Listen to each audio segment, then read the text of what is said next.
At the prestigious Windestal Royal Academy of Magic, a new chapter was set to begin. For Brat von Pistol, this was the very essence of the new life he had yearned for, a world of fantasy and power made real. This ideal, however, was immediately challenged. While another student effortlessly conjured a massive fireball, Brat could only watch, his own thoughts revealing his hope that the ability to cast magic would be the ultimate experience of this new world. His hopes were violently dashed. Instead of casting a spell, he was struck by one, the impact sending a shock wave through him as he let out a strangled cry.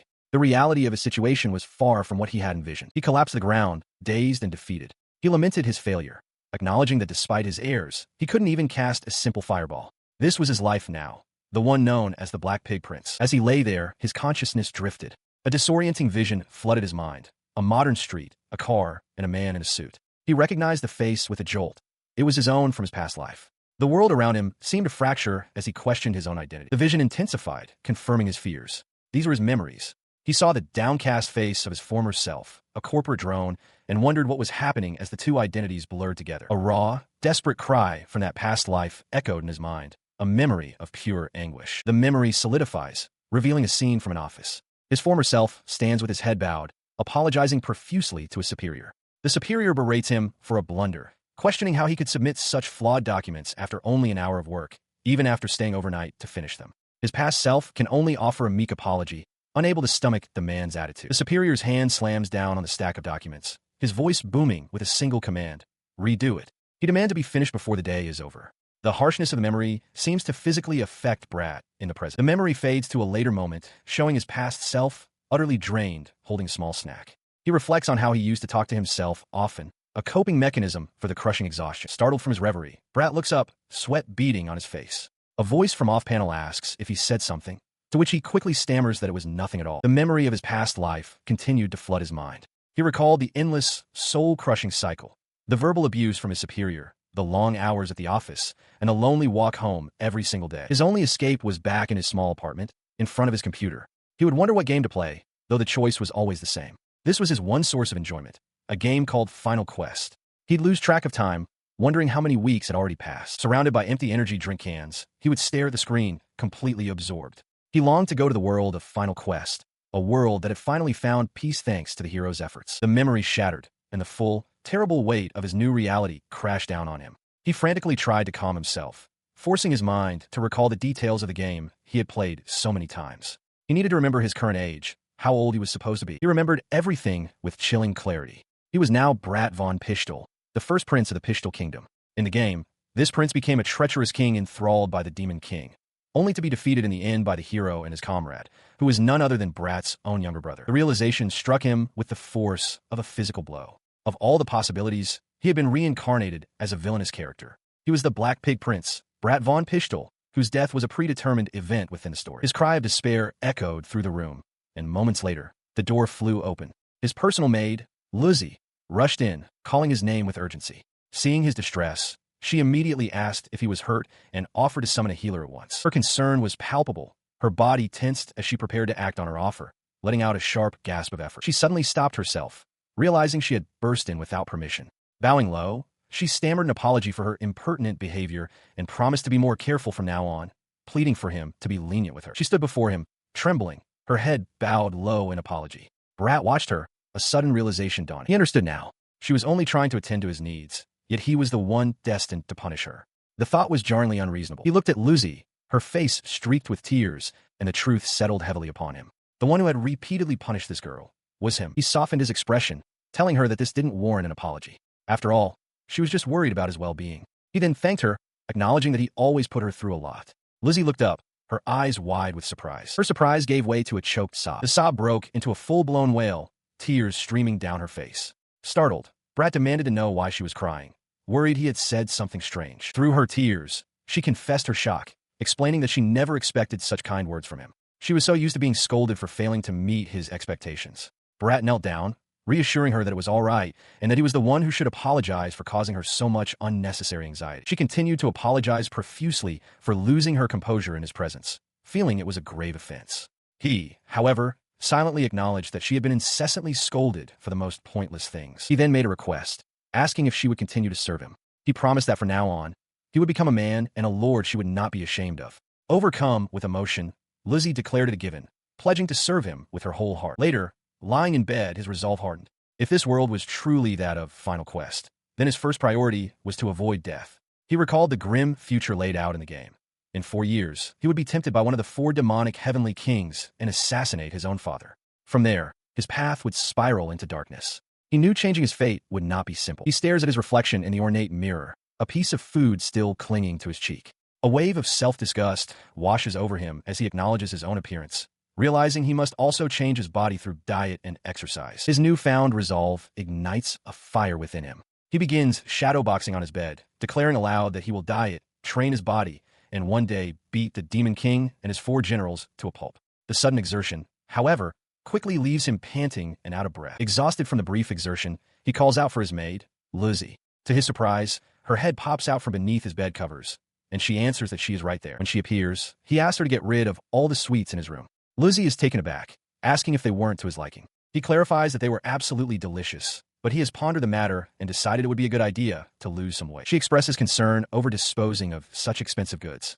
Brat suggests that she arrange for them to be distributed among the people in the slums and the orphanages, reminding her that her own household is poor and that her many brothers and sisters would surely be delighted. He even mentions sweets preserved with frost magic. Overwhelmed by his thoughtfulness, Lizzie is moved to tears. He entrusts the task to her, and she eagerly accepts. The next day, he makes his way to the military training ground at the back of the royal palace, recalling its location from memory. He arrives at the training ground, finding it strangely deserted. He wonders if there was a mistake in the schedule. His eyes land on a large tree, and beneath it, a woman is fast asleep. Recognizing her, he approaches, annoyed that she is ignoring him, and contemplates if he should draw his sword to get her attention. As he gets closer, the woman awakens. She greets him casually, identifying him as the first prince, Brat. He is momentarily flustered, thinking there is something he wants to request of this woman, Giras-san. Stealing his resolve, he bows his head and makes his plea for her to make him her disciple. She is identified as the 7th hero, the demon slayer, Giras Streisman. Her response is immediate and cheerful. She flatly refuses, stating that it's impossible. Training him would be too bothersome and would cut into her time for sleeping. She presses him for a reason, questioning his sudden change of heart.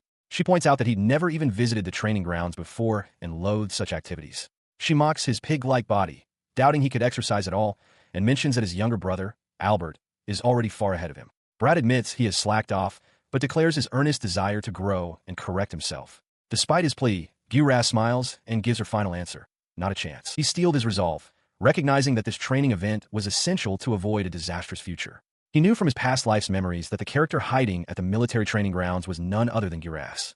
She looked down at him, unimpressed, and questioned if he was truly capable of lowering his head. He could only stare back, momentarily confused by her query. In response, he immediately threw himself to the ground, prostrating himself before her. He begged her to please make him her disciple. This act of utter submission drew mockery from nearby onlookers, who couldn't believe what they were seeing from the Black Pig. Giras herself seemed taken aback, a slight smile playing on her lips. Seeing that he had shaved off his pride in such a visceral way, Giras agreed to test him. This was a relief for Brat, who recognized this development from the game. His past life as a corporate slave had conditioned him to bow reflexively. He recalled that in the game's story, the protagonist had to move or act in a specific way to trigger the training, and he felt confident he was on the correct path. He knew it was coming. Just as he anticipated, Giras lunged forward, her legs swinging in a powerful arc. The kick connected squarely with his face, sending him reeling backwards with a choked cry. He tumbled foolishly onto the stone ground, dizzy and disoriented. Giras stood over him, her face cast in shadow, saying nothing. The onlookers erupted into derisive laughter, mocking how lame Brat was and telling him to know his place. Giras looked down at the boy sprawled on the ground. She extended a hand, not to help him up, but in a gesture of finality, wondering aloud if he was truly this hopeless. Then, her expression completely changed. A wide, cheerful grin spread across her face as she announced, "You passed." Brat could only stare up from the ground, utterly stunned. He quickly sat up, stammering as he asked for confirmation. "You mean I could be trained by you?" Giras affirmed that it was fine. Overcome with joy, Brat scrambled to his feet, thanking her profusely and declaring that he was looking forward to it, already calling her master. As Brat celebrated with a triumphant fist pump, Giras watched him with a thoughtful expression. She considered his reaction a surprise. While his defense was useless, he had moved as if he knew exactly where her attack was coming from. That moment, she realized, had excited her to an unusual degree. She had a feeling that from this day forward, things were going to be very interesting. She addressed him formally, calling him Bratcoin. In response, the boy beamed, a wide, triumphant grin stretching across his face. As he celebrated, his new master watched him with a sharp, analytical gaze. She wondered if he was the real deal or merely a sham, resolving that she would make him prove his worth. Unaware of her scrutiny, Brat clenched his fists and roared with determination, vowing to do his absolute best. And so, despite the strange misunderstanding that brought them together, Brat was successfully accepted as Gyura's disciple, taking the first crucial step toward a new life. In a shared dormitory room, a new day begins. A young woman named Lena stretches languidly, letting out a great yawn. From the top bunk, her colleague Lizzie peers down, expressing concern over the tired look on Lena's face. She dismisses the worry with another yawn, assuring Lizzie that she is fine, merely a bit sleep-deprived. As Lena begins to get ready, she remarks that Lizzie's master, Brat, has seemed unusually determined lately and asks if he is pushing Lizzie too hard. Lizzie denies this, explaining that with her master so motivated, she feels she must also exert herself. This response prompts Lena to suddenly turn and grab Lizzie's face, startling her. She gently pinches Lizzie's cheeks, pointing out the dark circles under her eyes and lamenting that such a cute face is going to waste. Lena observes that Brat-sama has become surprisingly broad-minded, almost like a different person, but advises Lizzie to rest while his kindness lasts, treating her like a small child. Lizzie pulls back, flustered, telling Lena not to get mad. She staunchly defends her master, insisting that his kindness is not a whim and that he has always been this way, even in this very moment. Pouting, she concedes that she understands the concern. She promises to be careful and not push herself to the point of collapse. Lena's attention is then drawn outside the window. Speaking of the devil, she murmurs, her gaze fixed on something below. Lizzie joins her, looking down to see Brat-sama training relentlessly in the courtyard, pleading with his instructor for one more round. She watches the one she supports giving his all, just as he does every day. The young prince collapses to the ground, completely spent. He marvels that a week has already passed since he began. He had expected to quit after a single day. He also notes that Gyura-sama is frequently by his side. Back in the room, Lena turns to Lizzie with a skeptical expression. Pointing out the awful look on Brat-sama's face, she bluntly asks if Lizzie can truly support someone like that. She finds herself flustered, her cheeks flushing as she watches the newcomer, thinking him so cool. She quickly dismisses her reaction as a maiden's illness.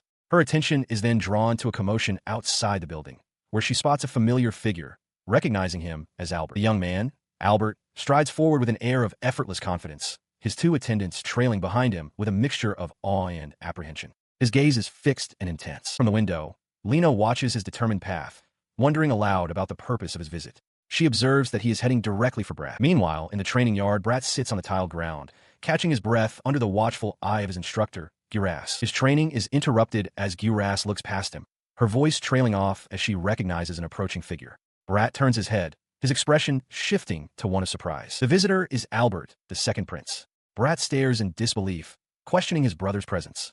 Albert, with a polite flourish, greets Gyuras and thanks her for training Brat so early. Nearby, other maids murmur amongst themselves, acknowledging that a troublesome person has arrived. A grim realization dawns on Brat. He sees this unexpected encounter not as a threat, but as an opportunity. He recalls that in the game from his past life, it was Albert who ultimately killed him. He resolves that by mending their relationship now, he might just be able to avert his own fated death. Before he can act on this thought, Albert addresses Gyuras directly, his tone laced with accusation. He questions why she is training Brat now, calling her heartless for having refused his own request for training in the past. Gyuras casually explains that while she did turn Albert down, she found Brat to be really interesting.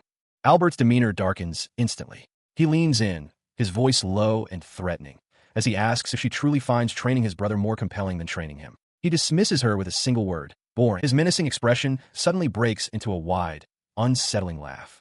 Clutching his forehead, he declares himself shocked, admitting that he may have overestimated his own abilities compared to his older brothers. He greets his younger brother, claiming he hadn't noticed him while looking for Gyuras. With a strained expression, Brat listens as Albert explains he overheard the training session and proposes they train together, questioning Brat's intense desire for instruction. He then laughs, mocking Brat's supposed incompetence but praising his talent for humor.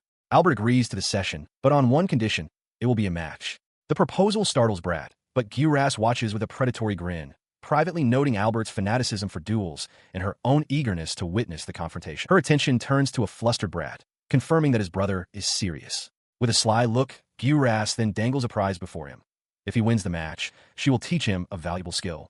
The offer immediately captures Brat's focus, the implications racing through his mind. He internally acknowledges the recklessness of his path, becoming Gyuras' disciple just for the sake of her smile, but accepts it as a necessity. With his resolve firm, he agrees to the match. Albert observes with a placid smile, while Gyuras hums, pleased with the turn of events. Now standing opposite each other in a spacious courtyard, Albert formally proposes they begin. He establishes the rules, setting the time limit for the match to conclude when the morning bell rings. As the two princes prepare, Gyuras issues her own terms, instructing them both to step back and fight with lethal intent, assuring them she will intervene if things get too dangerous. Albert scoffs at the time limit, confident he can end it in an instant. From the sidelines, Lizzie offers Brat her earnest encouragement. With Albert's declaration that the match has begun, Brat focuses his will. He casts aside any feelings of weakness, grits his teeth, and surges forward, determined to unleash every ounce of his strength. His charge is met with blinding speed. Albert effortlessly sidesteps and appears behind him, forcing Brat to quickly turn and parry. The force of the blow is staggering, and Brat realizes the vast gap in their power. He estimates his own level at 15, while his brother's strength feels closer to level 30. He grits his teeth, forced to admit that, regardless of his dark future, his older brother is an undeniable genius. Albert presses his advantage, goading Brat for only defending himself. The younger prince can only struggle to hold his ground, realizing that merely blocking the attacks is taking all of his effort. From the sidelines, the spectating maids murmur in awe of Albert's prowess, with one confidently predicting his victory. Lizzie, however, watches with worried eyes before her expression hardens with conviction. She declares to herself that this is not the true fight. It is only just beginning. She let out a startled cry as Gyuras suddenly appeared beside them, wondering aloud when she had arrived. The maid then expressed that they still didn't know how the match would turn out. The warrior, however, offered a different assessment. She explained that the difference in strength between the two was overwhelming, like that between an adult and a child, so it would be strange if the match wasn't settled in an instant. Her thoughts turned to the duel itself, wondering what was happening at that very moment. On the training grounds, Brad and Albert were locked in a fierce exchange, their blades clashing. Albert grew increasingly frustrated, questioning why none of his meticulously aimed attacks were landing. Brad, however, knew the reason perfectly. He recognized his brother's attack patterns as identical to those from a game in his past life, Final Quest. He mentally recited the sequence: a sweeping sideways motion, a rising slash, and a diagonal slash from the shoulder. He knew he couldn't underestimate a prince who had likely practiced these same moves endlessly. He anticipated the next move in the sequence: a large, rotating overhead swing. Seeing his opponent's mounting frustration, Brat realized this was his one and only chance. He had to seize this moment. With a furious shout, Albert leaped to execute the attack. Brat saw that the timing was perfect and the target was within reach. He steeled himself, refusing to let the opportunity pass, and prepared to counter. But as he moved, he realized his agility was just slightly too low to execute the maneuver properly. He was finished. Seeing his brother's opening, Albert let out a triumphant laugh, declaring this was the end. Before either sword could find its mark, Gyuras appeared between them, catching both blades with her bare hands. She calmly declared the match over. The onlookers were stunned, with one suggesting it was a draw since the bell had rung first. He furiously protested the result, insisting that his last attack would have connected and won him the match. Gyuras simply stated the fact: his attack did not reach. Frustrated, Albert turned to leave. Brat called out for him to wait, but the second prince only gritted his teeth in anger and continued walking away. He watched as Albert spun around, his face flushed with indignation. Albert shouted that it wasn't a loss, admitting he was certainly shocked and caught off guard by his elder brother's cunning tricks, but that was all. He held up a hand, trying to de-escalate the situation. He told Albert not to get cocky, that he was missing the point. Seeing it as a good opportunity, he decided to tell him something important, but Albert simply looked away and asked what it was. He continued, admitting with some hesitation that he couldn't say they had been getting along well until now. His brother's tone softened. Albert acknowledged that despite being his younger brother, he thought Brat was amazing. He then proposed that Brat be his training partner on another occasion. Having said his piece, he turned and walked away, leaving the others in the courtyard. Gyuras watched him depart with a thoughtful expression. Her attention then shifted fully to Brat, a bright smile on her face. She declared his performance unbelievable, saying she had nothing but praise for him. She had correctly deduced that he understood the difference in their strength and had aimed for a draw from the very beginning.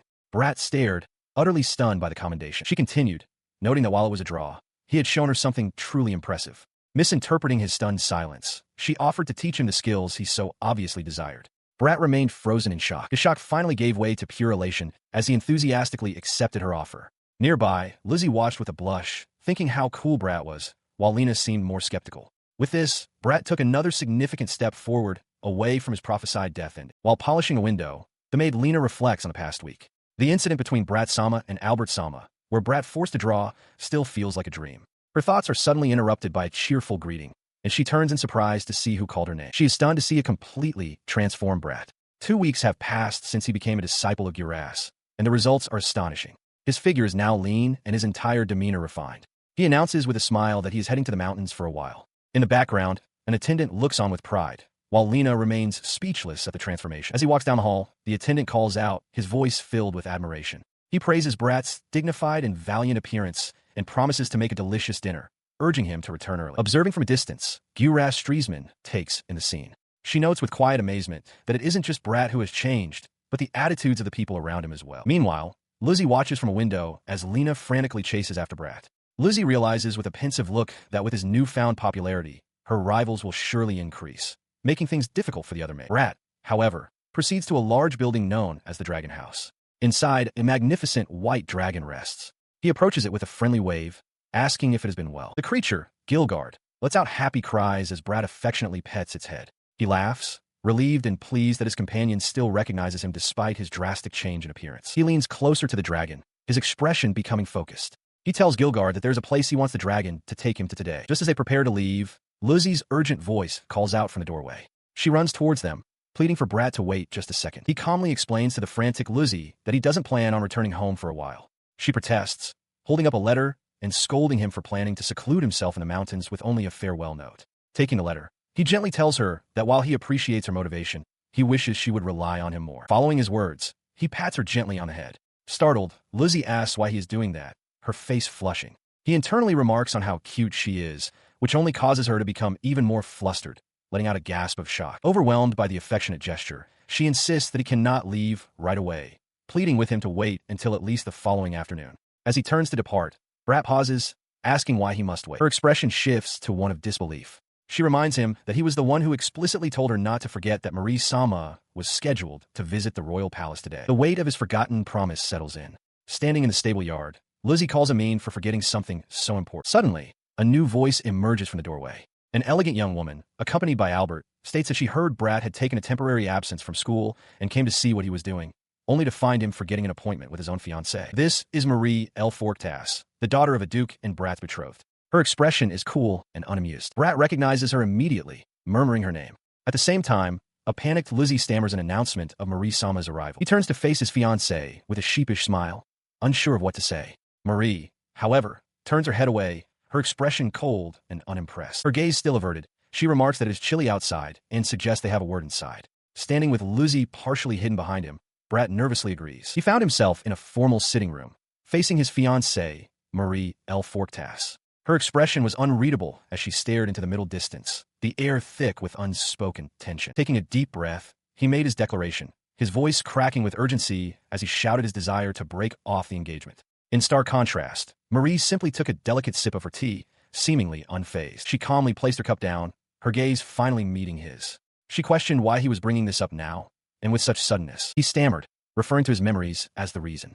Marie acknowledged that his request was indeed rushed, but she challenged him, suggesting that if he searched those memories, he too could surely find the reasons for her own feelings on the matter. His mind flashed back to his past self, a portrait of gluttony, sloth, lust, and greed.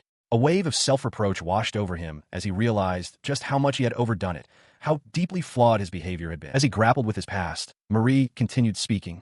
She revealed that she had already conveyed his myriad flaws to His Highness, who had replied that his foolish son gave him no right to stop her from ending things. Therefore, she explained, the only step left was to get his own acknowledgement. He was stunned by her preparedness. He asked her to wait, questioning if this wasn't too rushed a decision for her as well. She met his plea with a steady, unimpressed gaze, confirming that she was, in fact, fine with breaking off the engagement. Her composure was unwavering. She expressed surprise that he was trying to stop her, stating she had assumed he looked down on and despised her, especially since he had forgotten their appointment that day. In a burst of desperation, he slammed his hands on the table, apologizing for the forgotten date and insisting that he was trying to change, gesturing to his new physique as proof. His impassioned plea hung in the air.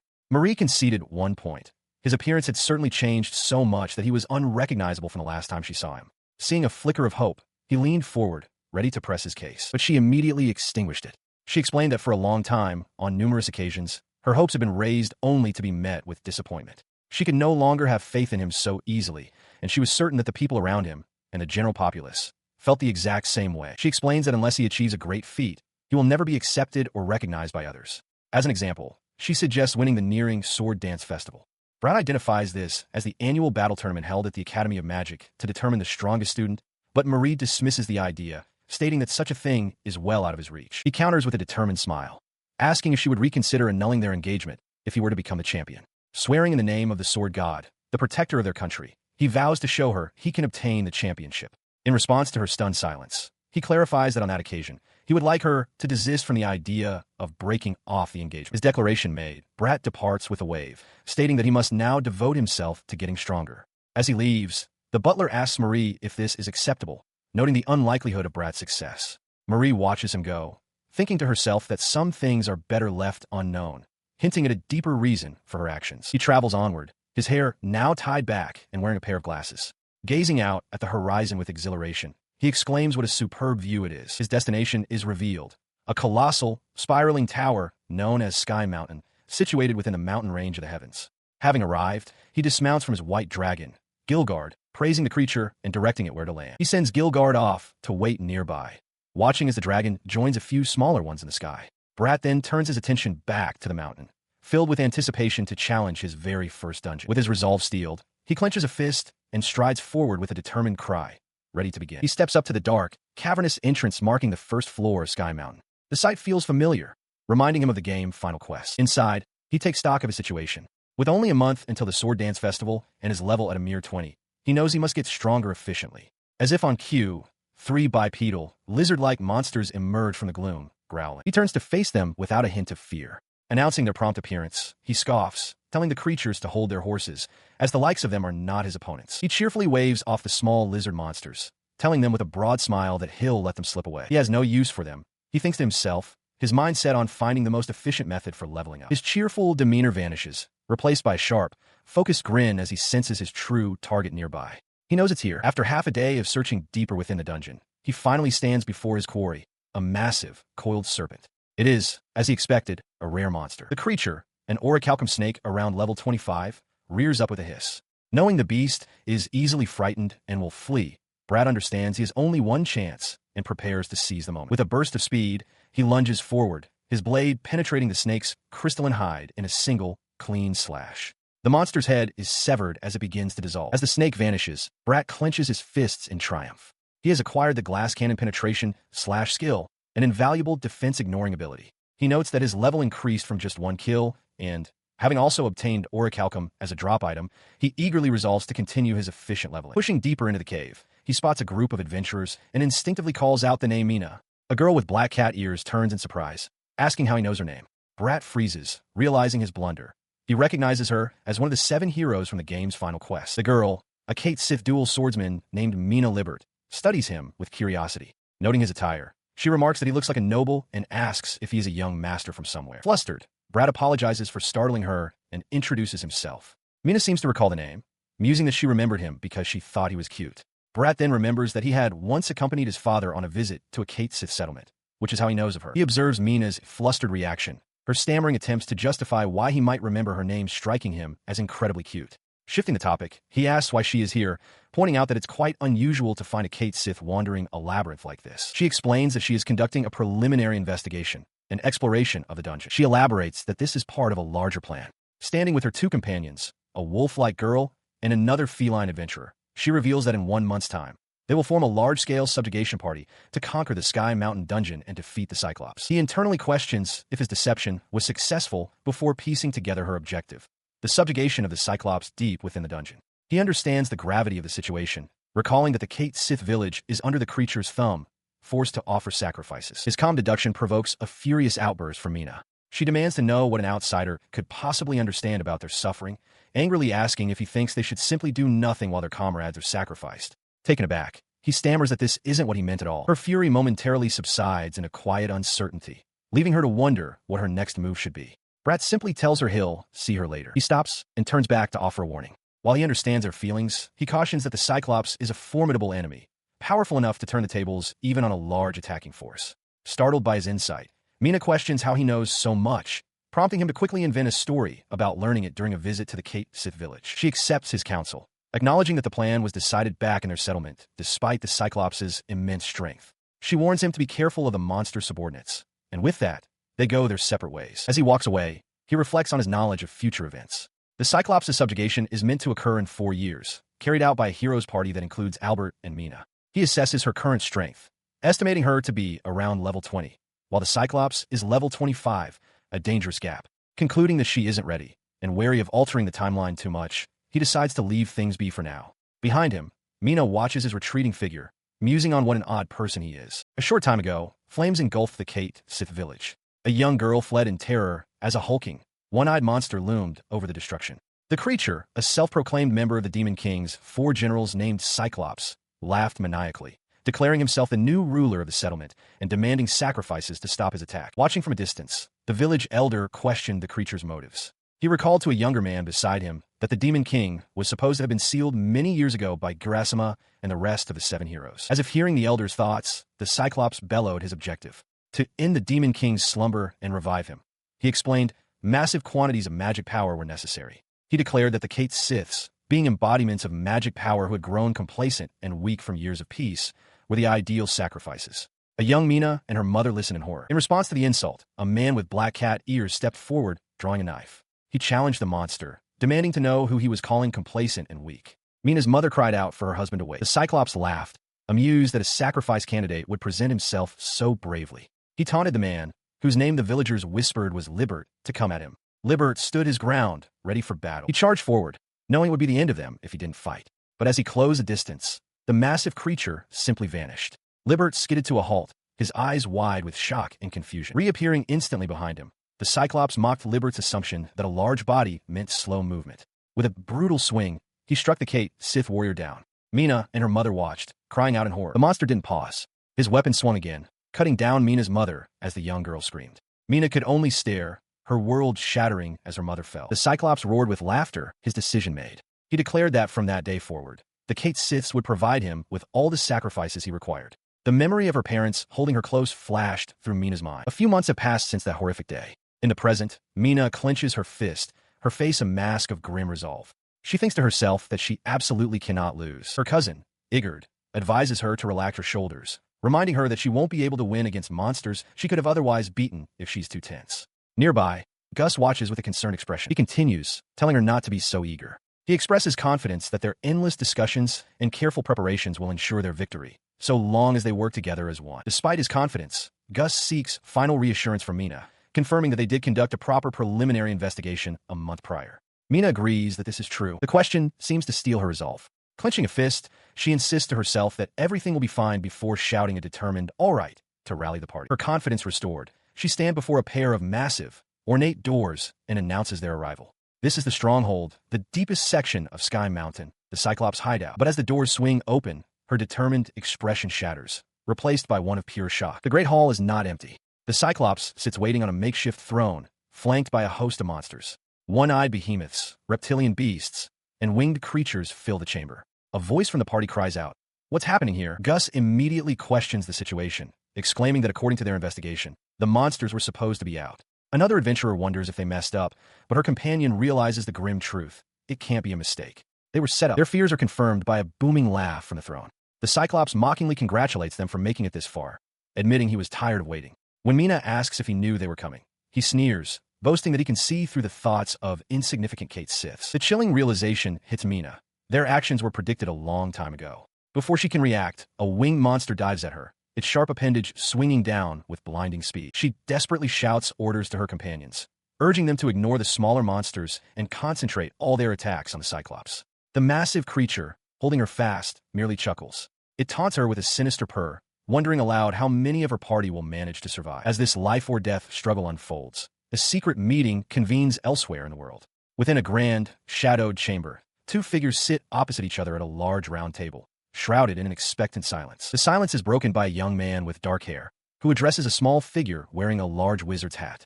He asks what their intentions are in sharing this particular vision. The wizard explains that they are showing it because Gyuras had requested to see the deepest part of Sky Mountain. His explanation draws attention to the third attendee, Gyuras Streisman.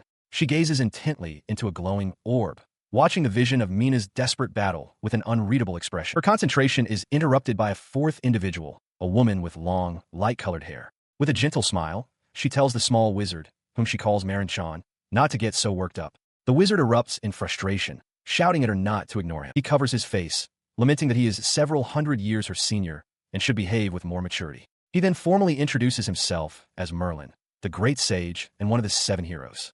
The woman calmly follows suit, revealing her name to be Selly, the Virgin of Salvation, another of the 7 heroes. Despite the introductions, Selly continues to tease him, gushing about how cute Marin is. Merlin protests furiously, shouting that his name is not Marin, and that his small stature is not something he chose. Their bickering is cut short by the young man at the head of the table, who coolly informs them that they are being loud. Sobered, Selly's demeanor shifts to one of seriousness. She turns to Guras and asks why she is showing them this particular scene, pointing out that fights of this nature are common occurrences. Before Guras can respond, the young man interjects with his own analysis. He states that the very fact she is deliberately showing them this during a roundtable meeting must mean it is significant, and he asks plainly if the fight is relevant.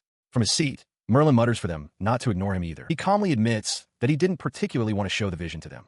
He simply wanted to see it for himself. Across the table, Merlin sighs, suggesting they stop the transmission since their time is limited. The great sage questions the purpose of continuing, stating that he finds no enjoyment in watching Kate Sith's face certain death, as the outcome seems obvious. The dark-haired man urges him to wait, reminding him that he won't suffer any losses by simply watching. From her position, Guras laughs, clarifying that she shares Merlin's sentiment. She then reveals the true reason for their observation. Bratcoin will be there. The vision shifts back to the intense battle. Mina commands her fellow adventurers, and they unleash a volley of arrows. The projectiles thud harmlessly against the Cyclops' tough hide, as the creature lets out a simple, unimpressed, "Oh." With their arrows nearly depleted, Mina focuses all her hope on this last barrage. She silently pleads for the arrows to reach their one vulnerable target, the monster's eye. Her desperate gambit pays off. The arrows strike true, piercing the Cyclops' massive eye. As the beast roars in agony, Mina seizes the opportunity, shouting for the vanguard to attack. The creature stumbles backward, clutching its face with both hands as it groans in excruciating pain. Following their leader's command, the vanguard, including Mina and Igard, surges forward. Another adventurer with rabbit ears hacks at the giant's leg, joining the swarm of warriors attacking its lower body. A tear of resolve in her eye, Mina fights on, fueled by the memory of her parents and the suffering of her village. She realizes the battle is going better than she'd thought, and vows the monster will regret underestimating them. She stands firm before the wounded giant, her blades ready. She declares that she will take it down now and settle all accounts. She stared in disbelief, unable to comprehend how the creature was still standing. The Cyclops loomed over her, its massive grin splitting its face as it mockingly declared it was just kidding. In response, the monster swung its enormous club in a devastating arc. The blow sent Mina and her companions reeling. Staggering to her feet, she cried out, urging everyone to hang on. Her gaze snapped back to the fiend, her voice filled with frustrated disbelief as she demanded to know why its eye was completely unharmed. The Cyclops chuckled condescendingly, a small, one-eyed, bat-winged creature hovering near its head. It mockingly suggested she try using her impaired intellect for once to figure it out. As she pushed herself forward, a grim realization dawned on her. It had to be a magic barrier generated by another monster. Clenching her jaw, she resolved that she hadn't lost yet and could still go on. The creature, however, declared the fight was already over. It identified her as the village chief's daughter, sneering that she had learned nothing from her father's foolish rebellion. It commanded her to watch the consequences of her actions. Gasping for breath, Mina could only whisper an apology to her fallen comrades. With terrifying speed, the monster seized her by the head, lifting her effortlessly into the air. Its maw opened impossibly wide, a guttural roar echoing through the chamber as it prepared to devour her. Just as all hope seemed lost, a flash of steel sliced through the air. A figure now stood behind her, offering a calm apology for being late. She turned, her eyes wide with astonishment. She stammered, questioning who he was and why he was there. He offered a gentle smile, dismissing her query as a foolish question. He explained that he didn't need a particular reason to rush to the aid of someone as cute as her when she was in such a predicament. The young Kate Sith stared up at him, her face flushed with a mixture of confusion and desperation. She stammered, insisting this was no time for jokes and demanding to know what he was talking about. He looked down at her, his expression calm and serious, assuring her that he was not joking. He explained that he had learned of the Kate Sith's dire situation, that the kingdom's sworn friends were in trouble, and had come forth to assist them. With a steady voice, he formally introduced himself. My name is Brat von Pistol. I'm the Pistol Kingdom's first prince. In the depths of the dungeon, Brat von Pistol finally arrives, placing himself between Mina and the hulking Cyclops. He apologizes for his tardiness, explaining that he needed to make specific preparations for this very day, a grueling process of overleveling by fighting orichalcum snakes. This marks the beginning of the Black Pig Prince's path to becoming a hero. Mina stares at his back, stunned by his sudden appearance and casual mention of his identity. She stammers, asking for clarification, her mind reeling as she connects him to the first prince of the Pistol Kingdom. He turns his head slightly, confirming her suspicion. He apologizes for having lied, admitting he had his reasons for concealing his identity, but states that at this late stage, there is no longer any need to hide. She looks up at him from her kneeling position, remarking that he is nothing like the rumors she's heard. The first prince was said to be an evil, ugly pig, an inept among inepts, to the extent that the second prince was considered the certain successor to the throne. In response to her blunt assessment, Brat can only offer a strained laugh. The Cyclops scoffs at the revelation, questioning what kind of fool of a prince would appear so brazenly in such a dangerous place. Brat calmly agrees, confirming that he is indeed the evil, ugly pig prince of rumor, but adds that he has recently had a change of heart and corrected his ways. He stands his ground before the monster, declaring that if a prince is to do something so foolish, then he should be the only one to do it. Mina watches, her perception of him completely shattered. She realizes with a jolt that this determined young man is like a completely different person from the first prince of the stories. Her cheeks flush as a new thought forms. He is rather cool. The memory of him casually calling her cute only deepens her blush. His attention shifts, and he issues a firm command for everyone to take their injured comrades and evacuate the area. The use of the word all startles Mina, who stares at him in shock and demands to know what he intends to do. Before he can answer, the Cyclops' patience wears thin. The massive creature raises its enormous hand, preparing to bring it down upon the lone prince. As the monster prepared to strike, Mina's mind raced. She understood the true terror of the Cyclops lay not in its strength alone, but its magic healing capacities, fueled by the minions it could spawn without limit. Brat, however, stood firm, turning his back to her and declaring his intention to dispose of the creature. She cried out, questioning what he was talking about. She insisted his plan was unreasonable, reminding him that he himself had previously admitted they had no chance of winning. Her shouts drew the attention of the Cyclops, who laughed aloud. It mocked Brat, asking if he truly believed he could defeat it, the great Cyclops. Brat calmly replied that he wasn't telling anyone to stay and fight. He would simply handle the beast by his own free will. The creature scoffed, questioning if Brat thought himself stronger just because he managed to land one surprise attack that severed its arm. It dismissed him as a conceited, good-for-nothing blockhead. Its amusement now gone, the Cyclops declared its intent to slaughter them all without exception. With a roar, it lunged, bellowing for Brat to disappear. From the sidelines, Mina screamed a warning for him to watch out. The impact sent Mina stumbling backward, but she looked up in confusion. The Cyclops was equally stunned. Its massive club was stopped dead in its tracks, not moving an inch. It demanded to know what Brat had done. He held the enormous weapon aloft with a single hand, remarking on how light it felt and asking if the monster had stopped applying force. The Cyclops grunted, unable to fathom how a puny human could possess strength rivaling its own. Mina watched, dumbfounded, thinking it impossible that he had stopped the attack. The creature pointed accusingly, concluding that Brat must have used strengthening magic, as it was the only explanation that made sense. Mina, however, knew that wasn't it. Something else was at play. He denied the claim, a slight smile on his face. He chided the Cyclops, stating it should have realized the truth just by observing the fluctuations in his magic power.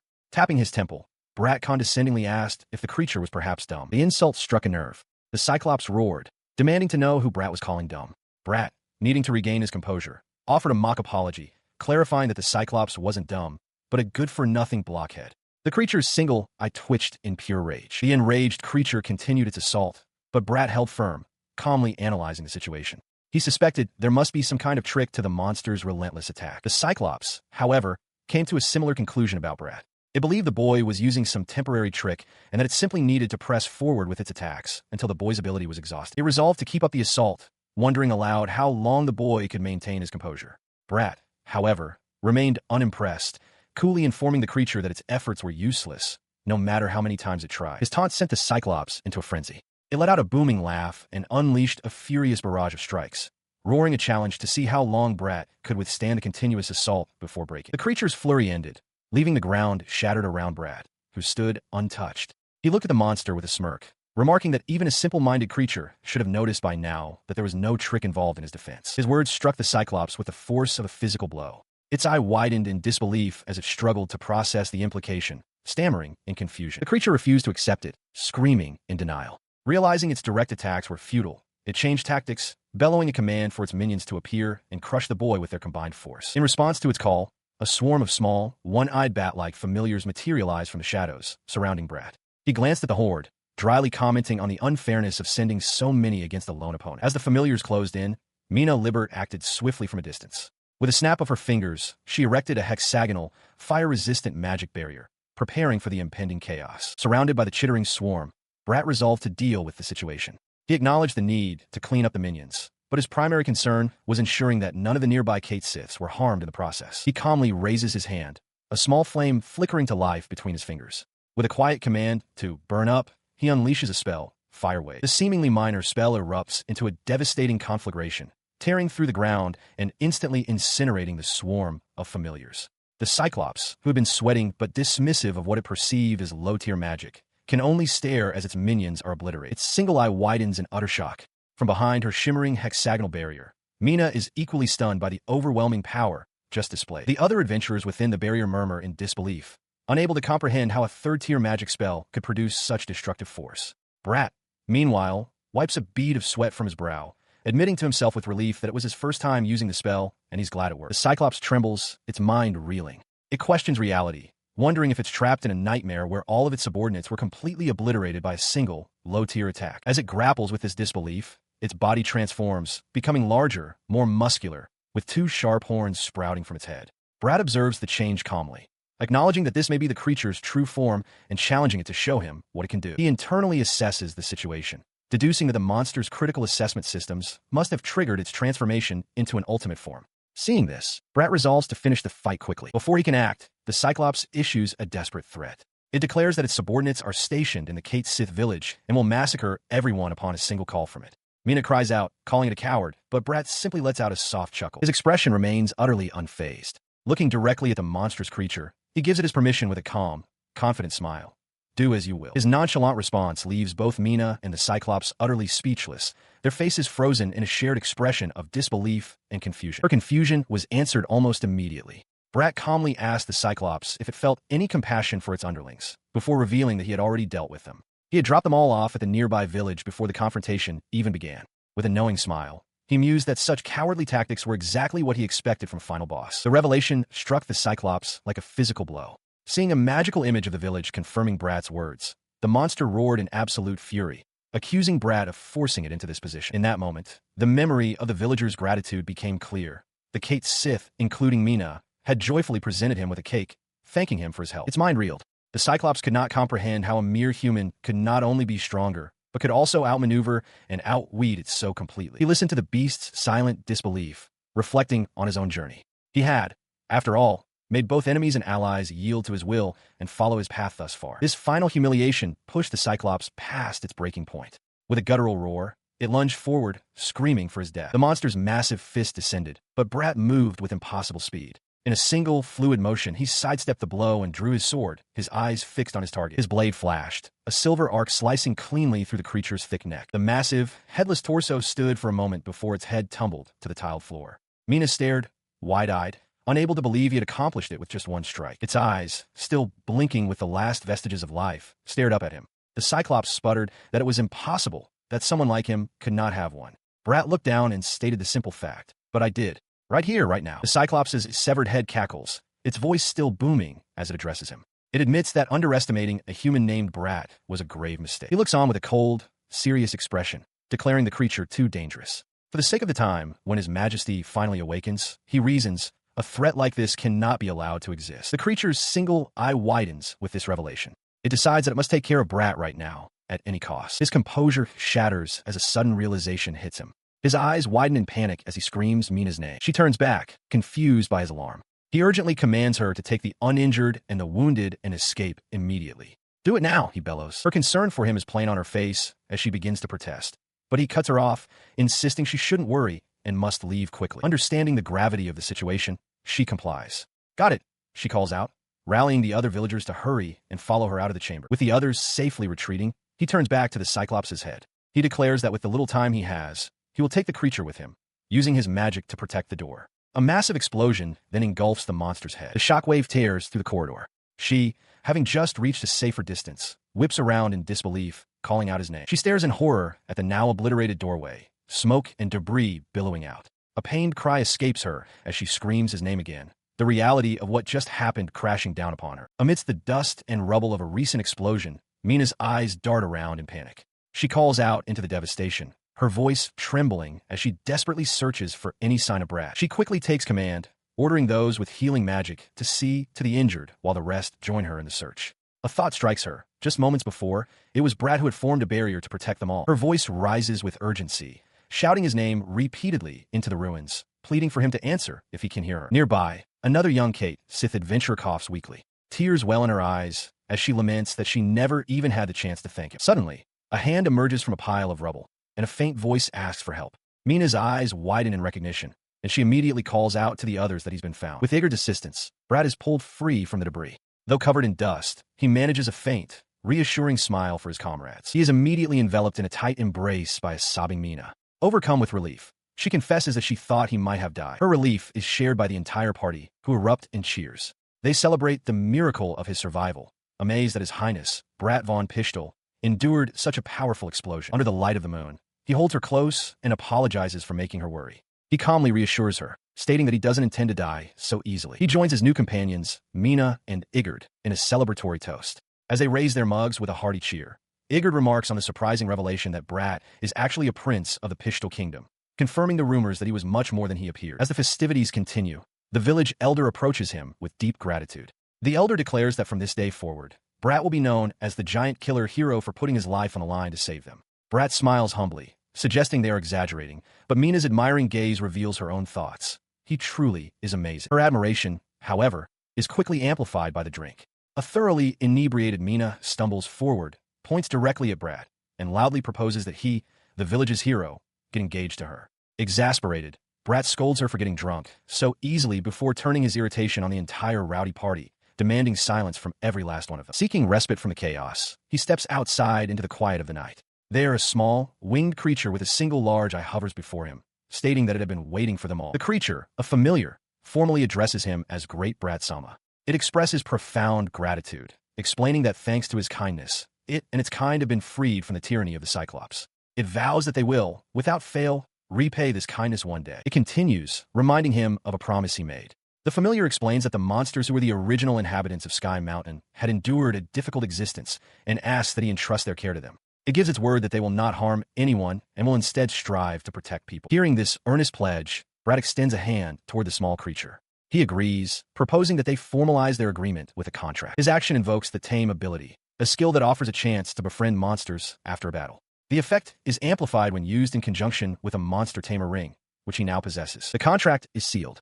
The familiar reacts with a jolt of surprise as Brat bestows a name upon it, Laud. Overcome with emotion, the newly named creature expresses its sheer joy and disbelief, laughing under the crescent moon that its new master would grant it such an honor. Selly expresses her disbelief that Brat truly defeated the Cyclops.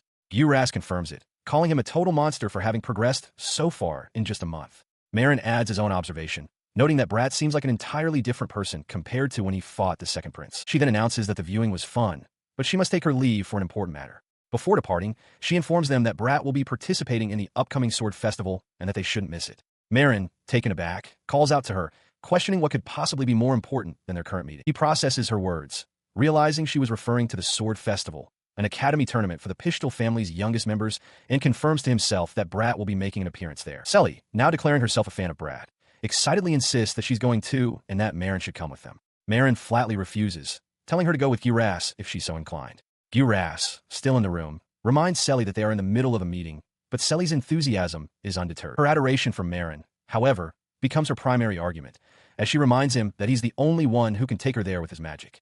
Faced with her plea, he finally relents, shouting his agreement. He rationalizes his decision with a stern expression, stating that he must ascertain Brat's abilities for himself sooner or later. He adds that since his magic can transport all of them there instantly, they can take as long as they need for the current meeting. As he finishes his thought, he realizes Guras has already vanished. He erupts in frustration, yelling out and questioning where she could have gone when they still had so much to discuss. Meanwhile, in a realm between the human and demon worlds stands the Dream Castle. It is the base of the Demon King's forces, who are plotting to awaken their master. Within its walls, a small, goblin-like demon lets out a piercing scream of terror. From the top of a grand staircase, a commanding voice echoes through the hall, demanding to know whose throat the messenger claimed a human could reach. The voice chastises the underling, reminding him that the human has only defeated the likes of a Cyclops. The terrified messenger begs for mercy from his lord, Beelzebub, for his impertinence. Seated on a throne, the winged demon muses that he was curious what the messenger would say, finding it amusing to be intimidated by such a thing. He calmly tells the creature that he is not some kind of monster. He is the gluttonous devourer, Beelzebub. He dismisses the cowering messenger with a casual flick of his wrist, the small demon dissolving into a wisp of dark energy. He chuckles to himself, a wide, predatory grin spreading across his face. The demon should rejoice, he muses. If his majesty had already awoken, a fool like that would have been damned to an eternity of torture. His amusement fades slightly as he considers the news. This potentially dangerous development, this human boy, should probably be dealt with sooner rather than later. A dark-haired woman, one of his subordinates, offers her counsel. She doesn't believe the boy poses an immediate obstacle, but acknowledges it would be problematic if he grew to rival the strength of the seven heroes. She warns that they mustn't underestimate him, lest they suffer another failure like the Cyclops, and insists that no one be allowed to interfere with their carefully designed plans. Another subordinate, a skeletal figure in a dark robe, audaciously interrupts. While he agrees with eliminating the human, Brat, he points out the complication of Gurash Streisman's presence in Pishtal. He then commands a nearby guard to dispose of the lingering trash, and the guard immediately complies. The skeletal demon continues his strategic assessment, noting that the demon slayer is indeed quite difficult to deal with. He proposes that they could continue their original preparations, and, once those are complete, devise a countermeasure to ensure the boy's demise. A new voice chimes in from the side. The speaker suggests that to eliminate the prince without the demon slayer noticing, they would need someone who could operate with absolute stealth. The speaker, a werewolf-like demon, steps forward, baring his fangs as he volunteers his group for the task. Beelzebub's lips curl into a pleased, sharp-toothed grin. The werewolf demon, flanked by two others of his kind, identifies them as the Garlov brothers. He confidently states that as masters of the art of transformation, they are perfectly suited to carry out the mission in absolute secrecy. Beelzebub is delighted by the proposal. He gives the order. They are to go to Pishtal immediately and teach the human firsthand the folly of bearing arms against them. With pleasure, the Garlov brothers accept. Within a shadowy space, a new assembly of figures convenes. A man with shaggy, light hair questions the decision to leave a task to those beasts, addressing a woman named Rionetta. She, the dull master, confirms her arrival, while another elegant woman with long, light hair expresses her own willingness to act. The man asks Rionetta if she has a specific plan, stating he wouldn't refuse her direct command. She dismisses the notion, her expression cool as she remarks that erasing a human's existence is, to her, a trivial matter. She continues, explaining that a straightforward approach would be dull, akin to taking candy from a baby. Therefore, she reveals her intention to orchestrate a grand show. Her associate echoes her words, questioning the nature of this grand show. With a confident, knowing smile, Rionetta simply confirms his understanding. She elaborates that this event will be a significant step toward their ultimate goal, as they have found a useful puppet in Pishtal. The prospect, she notes, will be highly entertaining. She then turns to a small, doll-like girl, seeking confirmation from Arietta. The shaggy-haired man grins with sharp teeth, finding the plan interesting. Rionetta, pleased, tells him to do as he pleases, to which he replies that he would have done so regardless of her permission. Meanwhile, in a sun-drenched forest clearing, the mood is entirely different. Brat, Mina, and the dragon Gilgard stand together, the sounds of nature filling the quiet air as they prepare to part ways. Mina looks toward Brat, her voice breaking the silence as she asks if he is already leaving. He turns to face her, confirming that he is. He admits that he had planned to depart the previous night, but ended up staying longer than intended. Placing a hand on Gilgard's side, he offers Mina a reassuring smile and promises they will meet again soon. Mina simply acknowledges his words, her own thoughts hidden as she watches him prepare to go. As she stood on the path, the young Kate Sith called out to Brat, bidding him farewell for now. He, in turn, could only stammer, his face flushed with emotion. Before he could form a proper sentence, she closed the distance in an instant, grabbing him by the collar of his tunic. Pulling him slightly closer, she leaned in and gave him a quick kiss on the cheek. With her heart racing, she confessed that she liked him, leaving Brat utterly speechless and stunned. Without waiting for a response, she sprang away, landing deftly on Gilgard's back. She urged him to go, while he could only call out her name in his daze. His surprise gave way to a smile of understanding. He agreed, confirming that he was, indeed, returning home. As Gilgard took to the sky, she waved a final, cheerful goodbye. She knew they would see each other again, and that upon his return to Pishtal, he would have to face the Sword Festival. Far away, in a place of cold stone and shadow, a different figure stood watch. The dull master, Rionetta, gazed out from her balcony, the small form of Arietta perched on her shoulder. She was unaware of the Black Pig Prince's journey home, just as he was unaware of the hell that was about to be unleashed. 2 years have passed. Brat von Pishtal, now 12 years old, sits comfortably, munching on snacks. He laughs to himself, remarking that this is quite enjoyable. His peaceful moment is interrupted when his maid, Lizzie, peeks into the room, apologizing for the intrusion but announcing that Marie Sama has arrived. Brat's face falls in annoyance. He can't believe her persistence. He sits stubbornly, declaring that he won't go out, no matter what anyone says. From the doorway, Marie, also 12, observes him. She calls him a stubborn one, questioning why staying in his room is so interesting when even a long horseback ride would be more fun. She presses on, reminding him that she is his fiancée and that her mother advised her that soon-to-be married couples should offer gentle support. Brat's patience snaps. He shouts that he doesn't care about any of that and demands she leave immediately, roaring that she doesn't need to come here anymore. Marie stands frozen, her expression faltering, her face shadowed with hurt. She quietly accepts his demand. In that case, she states, she won't be coming here again. His eyes snap open with a gasp. He jolts awake, finding himself not in his room, but on the back of his flying mount, Gilgard.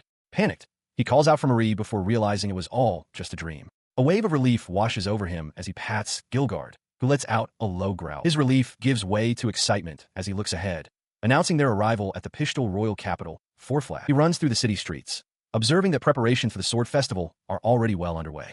Floating orbs of light, known as magic balls, illuminate the city, a common part of this world's infrastructure, powered by magic technology. He reaffirmed his goal, a clear path forming in his mind. He would win the championship at the sword festival, earn the recognition he sought, and finally, make Marie happy. It was a simple plan, a correction for the past, when he had always relied on her support without offering any in return. With his resolve hardened, he commanded Gilgard to lower their altitude and prepare to enter the castle. He planned to resume his training with Gus-san upon his return. But as they began their descent, a piercing scream shot up from the city below, catching him completely by surprise. He peered down from his mount, his eyes widening at the scene of chaos. Two enormous, wolf-like beasts were rampaging through the streets, smashing buildings as citizens fled in terror, their cries for reinforcements echoing in the air. A cold realization struck him. They were werewolf lords, monsters of a Cyclopes-class caliber. He couldn't fathom what such powerful creatures were doing here. His gaze locked onto one of the beasts as it cornered a small, defiant figure. With its arms spread wide in a protective stance, Lizzie stood her ground. The werewolf lord loomed over her, its voice a low growl as it demanded, "Who the hell are you?" She trembled, but did not yield. "Lizzie," Brat thought, horrified. Below, she pleaded with the monster not to take another step, warning that she would not forgive it if it harmed those behind her. She then cried out to her friends, telling Lena to run away. Brat could see the other maid lying injured on the cobblestones. He watched as Lizzie put her life on the line to protect her friends. The werewolf lord sneered, dismissing her as a little girl in its way. Brat's expression hardened. He hadn't wanted to stand out, but seeing this foolish, brave girl, he knew he could not simply remain an idle observer. With a shout, Brat shoves Lizzie out of the path of a lunging werewolf. The creature, caught off guard by the sudden intervention, lets out a cry of pain as it collides with an unseen force. As the beast stumbles back, he turns his attention immediately to the girl he just saved, asking with concern if she is all right. The onlookers are stunned into silence. Lizzie can only whisper Brat's name in disbelief, while Lena marvels that he defeated the monster with a single attack. The guards, recognizing him, shout that it is indeed Brat Sama, questioning how anyone could have forgotten his face. He approaches Lizzie, offering a gentle smile and reassuring her that everything is okay now. As she calls out his name, another voice chides her for being loud, but Brat simply confirms that he is all right. His reassurance breaks through her shock, and she collapses against him, sobbing his name and crying out about how frightened she had been. After a moment, once the immediate danger has passed, he asks what happened. Lena, bowing deeply, expresses her profound gratitude, stating that he truly saved them. Lizzie, still clinging to him, explains that she and Lena were shopping when the monster appeared in the public square. She recounts how Albert Sama and some knights rushed to help, but couldn't even damage the creature. She concludes that Albert was defeated and is likely receiving medical attention, much to Brat's surprise. He processes this information, quietly reflecting that it's no trouble for a werewolf to infiltrate a city, as they can change into humans. He notes that an event like this shouldn't have occurred in the game's final quest, but is relieved that nothing more serious happened. His thoughts deepen. Werewolves are an intelligent species. For them to behave so violently and openly is strange. He begins to suspect there might be some other purpose behind the attack. His contemplation is interrupted by Lizzie, who cheerfully welcomes him home again. She praises his newfound gallantry, declaring herself proud. Then, with a bright smile, she reveals that she has registered him for the Sword Festival, which is being held next week, leaving Brat utterly shocked. He steps out of the carriage, taking in a familiar sight of the grand staircase leading up to the Windestal Royal Academy of Magic. It has been a long time since he was last here. As he and Lizzie ascend the steps, a single thought consumes him. This situation is not good at all. Lizzie, flustered, tries to reason with him, insisting that it's time he returned to his studies. She argues that everyone would be shocked to see his current strength, especially after defeating the monster so easily. With the Sword Festival approaching, she believes he should rest and set a good example for the other students. Brat quietly considers that he would have had to return eventually. Walking through the academy's halls, he immediately feels the weight of numerous gazes upon him. He overhears the other students whispering in admiration, wondering about the identity of this handsome newcomer. They compare him favorably to Albert, noting the absence of such a figure since his departure. The realization dawns on Brat. He has changed so much that he is completely unrecognizable. The whispers continue as a student connects him to the recent rumors circulating through the academy. The one about him defeating a monster in the city and becoming a disciple of Giras, transforming him completely. The attention makes Brat deeply uncomfortable, reminding him of how he used to be bullied in the past. Nearby, a group of students discusses the same rumors, but one dismisses them with a laugh. He scoffs at the idea that the black pig, who he claims is afraid of him and hiding away, could have become handsome and powerful. Just then, another student points towards Brat, questioning if he could be the very person they're talking about. The dismissive student, identified as Brat's classmate Dino Schwarzer, turns to face him directly. He looks Brat up and down with disbelief, refusing to accept that this person could be the same stupid and hopelessly ugly black pig from the rumors. At the academy, a confrontation begins.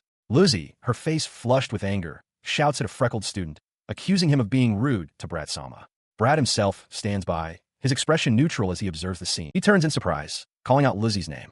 The other student, Dino, looks back, a flicker of recognition in his eyes as he identifies the maid. She continues her impassioned defense, pointing a finger at a startled Brat and loudly proclaiming his identity as Brat von Pistol, the first prince of the Pistol Kingdom. Realizing her outburst, Lizzie covers her mouth and apologizes for her rudeness, telling Dino to know his place.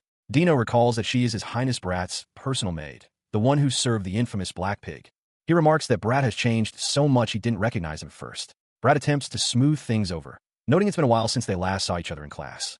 Dino, however, dismisses the apology, muttering that the apple doesn't fall far from the tree, finding both master and maid to be troublesome. His dismissiveness hardens into a sneer as he mocks Brat, suggesting that a good-for-nothing master would naturally have a maid befitting his service. He then falsely accuses Lizzie of trying to grab him, leaving her utterly stunned. Before Dino can continue, Brat steps protectively in front of Lizzie. He calmly asks what Dino is looking at, then states that while he doesn't care about insults directed at himself, he will not tolerate any abusive language towards his maid. Dino scoffs, retorting that he is simply telling the truth. He looks Dino straight in the eye, stating the fact that Lizzie never tried to lay a single finger on him. He then firmly requests that Dino stop dramatizing the situation and degrading her. Dino responds with a smug grin and a dismissive wave of his hand, challenging Brat by asking what he intends to do if he refuses to stop. In response, Brat's demeanor shifts entirely. An immense wave of magic power erupts from him, flaring visibly around his outstretched hand as he declares that he will not allow a refusal. The sheer force of the magical pressure sends Dino stumbling backward,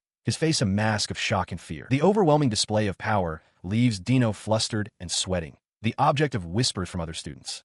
They remark on the trouble he seems to be in, while others turn their attention to Brat, with one girl commenting to her friend on how handsome the prince has become. His face contorted with rage, Dino shouted defiantly, refusing to be underestimated and demanding they settle things with their swords. Before the confrontation could escalate, a calm, authoritative voice cut through the air, ordering him to stop. From behind Brat, Prince Albert emerged. Brat, startled by his brother's sudden appearance, called out his name. Albert, however, paid him no mind, his gaze fixed on the trembling Dino as he coolly asked what was the matter. He continued his reprimand, stating that the shame of a close aid was his own shame and ordering Dino not to embarrass him further. Dino attempted to protest, referencing Brat, but Albert's sharp glare and repeated command to stop silenced him. Defeated, Dino could only agree. Sometime later, Albert approached Brat, formally apologizing for the trouble his associate had caused. Brat dismissed the apology, noting his own maid had been rude as well. Changing the subject, he mentioned hearing Albert was hurt at the public square and expressed his relief that he seemed okay. A sudden, chilling thought struck him. He wondered if Albert's words were a veiled reference to the fact that Brat had defeated the very monster that had bested Albert. He quickly masked his suspicion with a bright, disarming smile, insisting he was simply worried and wanted to take a closer look to ensure his brother was truly unharmed. As he moved closer, Albert shoved him away, annoyed by the sudden attention after being ignored for so long. He accused Brat of plotting to assassinate him and declared that he wouldn't fall for it, vowing to defeat Brat soundly at the upcoming sword festival. His expression hardened as he delivered a final, serious warning. He had no intention of simply handing over the throne. With that, Albert turned and departed with Dino, leaving a stunned Brat to puzzle over the unexpected mention of the throne. He found himself in the middle of a crowd of excited students, the air buzzing with a startling announcement. The next king, it was declared, would be decided at the sword festival. The news was a shock to Brat, who could only wonder if this was yet another misunderstanding. To everyone else, however, it was clear a fight for the succession of the throne had just broken out between the two princes. He processed the sudden turn of events with a quiet intensity. Despite the chaos, a sense of relief washed over him. It seemed he had successfully avoided the death flag he so feared. For now, he concluded this would have to be fine. His contemplation was cut short by Lizzie's urgent cry. She pointed out the time, sending him into a panic. Being late on his first day back was no laughing matter. And so his school life officially began. As the sword festival loomed on the horizon, a series of new and exciting days began for everyone. Giras, clad in a simple hood, prepared to depart. After being wished a good day, she confirmed she was heading off to class, ready for what lay ahead. In a grand lecture hall, a class on advanced alchemy is underway. The instructor's voice echoes, explaining the principle of equivalent energy from a text by the famed alchemist Paracelsus and the great sage, Merlin. Seated amongst the students, Brat von Pistol stares ahead, his mind clearly elsewhere. He turns his gaze to the window, thoroughly bored by the lesson. He decides this is a good time to take stock of his current situation and figure out his next move. His mind drifts back to the core of his predicament. He was reincarnated into the world of the game Faik as the villain, and according to the original story, he is destined to die in just 4 years. He recalls the grim future that awaits him, a path that seems all but guaranteed. He visualizes the fated moment, a summons from the Demon Lord. One of the 4 demon generals, known as the Darkest Night, will tempt him and he will fall to the dark side. Though he thought his memories of his past life would make things simple, he now understands he must tackle the source of his fate head-on to change it. However, a sharp, confident grin cuts across his face. He chuckles to himself, considering his current power. His level is 56, while the average for this class is likely only 10 to 15. With such an advantage, he thinks this should be a piece of cake. And then there's the matter of the Sword Dance Festival. He was surprised when Marie suddenly broke off their engagement, an event that wasn't in the original scenario. He feels he can definitely win the tournament, and even if it has nothing to do with his fated death, he knows he has to intervene. He sobers slightly, admitting to himself that doing this alone will be tough. No matter how strong he becomes, the chance of failure is never zero. But a surge of simple, unwavering confidence immediately follows. It's no problem, he won't lose. That confidence evaporates in an instant. A dreadful realization crashes down on him. He has no friends. Even after being reincarnated, he's still a complete loner. The thought brings him to the verge of tears, but just as despair sets in, an idea sparks. Wait a minute. He shoots up from his seat, determination blazing in his eyes. He's decided. His allies don't have to be human. Glancing at the ring on his finger, he knows how to get them. His gaze then sweeps across the classroom, landing on a single, unsuspecting student at the front. Luz, in the middle of the lecture, the professor's eyes widened in surprise. He leaned forward, his large white mustache twitching as he asked if His Highness truly intended to answer the question. He panicked internally for a split second, realizing he hadn't been listening at all. His classmate, Dino, whispered for him to leave it to him, but Brat waved him off. With newfound confidence, he began to explain that creating the Philosopher's Stone requires two processes known as the Great Work. He continued his detailed lecture, stating that the first process involves fusing the minerals textosol and eugenidide from mana-rich mines. For both stages, he elaborated, the alchemist Paracelsus used a potent chemical solvent called alkest, which could dissolve any substance. This allowed Paracelsus to create a material with the same properties as the Philosopher's Stone, though he was ultimately unable to get it into its final, solid form. His answer was perfect. From the front of the classroom, the professor's voice boomed with praise, declaring it a wonderful and exact explanation, just as expected from the Prince of Pishtal. He let out a quiet sigh of relief, maintaining a cool exterior while internally thanking the small, knowledgeable entity he called Mr. Quiz Guy for the assistance. His moment of triumph was cut short by a loud crash from outside. A cloud of dust rose into view, prompting Dino to wonder if it was a monster. Brat, however, looked towards the window with a flicker of recognition. The sound came from the magic training grounds, and he was certain it must be her. He shot to his feet, a sudden urgency seizing him. If it was truly that girl, then this was his opportunity. Without another thought, he bolted from his seat. He raced down an arched stone corridor, his footsteps echoing as he hurried to find her before she disappeared. His sprint led him to a large door marked Magic Training Ground 5. Believing this was the right place, he pushed it open and called out a greeting. The door swung open with a heavy clank, revealing a vast, empty hall. No one was there. He stood in the doorway, hand to his chin, wondering if she had already gone home. He finally found her in the equipment room. Pushing the door open with a click, he announced his presence, only to stop dead in his tracks. The girl he had been searching for stood before him, clad only in her undergarments, her long dark hair tied back in a braid. Overwhelmed by the accidental intrusion, he immediately threw himself to the floor in a deep, prostrating bow. His extreme reaction left the girl bewildered. She questioned his behavior, asking why he had been acting so strangely the whole time. From his position on the floor, he stammered, trying to find the right words to explain his sudden appearance. She misinterpreted his apology, asking if he wanted her to step on his head, a notion he frantically denied. She dismissed his apology, stating she had nothing to hide and took pride in her trained body, even telling him he should be grateful to gaze upon it. Her confidence only grew as she questioned why he wasn't covering himself up instead. Her bold attitude stemmed from her upbringing. She explained that in her homeland, a place called Dustria, strength is justice, and it is a world of survival of the fittest. Seizing the opportunity for a formal introduction, he stated his identity as Brat von Pishtal, the Prince of the Kingdom. The girl, in turn, revealed her own station. She was Princess Carol, the Imperial Princess of Dustria. She acknowledged that she was aware of the country's prince, though her expression suggested surprise. Her surprise was rooted in his appearance. She recalled that the prince was supposed to have a much fuller figure.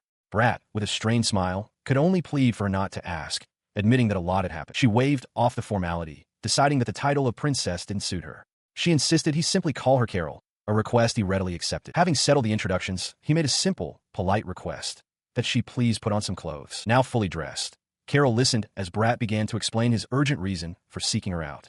He stated with grim certainty that her homeland, Dustria, is destined to be destroyed. He revealed that in the future, she becomes an ally out of fatigue, and that she is the daughter of one of the 7 heroes, Emperor Cascade of Dustria. He apologized for springing the news on her so suddenly, but asked to explain everything from the beginning. Brat knew he couldn't simply tell her the truth, that his knowledge came from a game. He replayed the tragic future he knew awaited her in his mind. Her homeland, Dustria, would be destroyed in a war with a neighboring country of Elnate. Her father, Emperor Cascade, and the rest of her family would be slaughtered.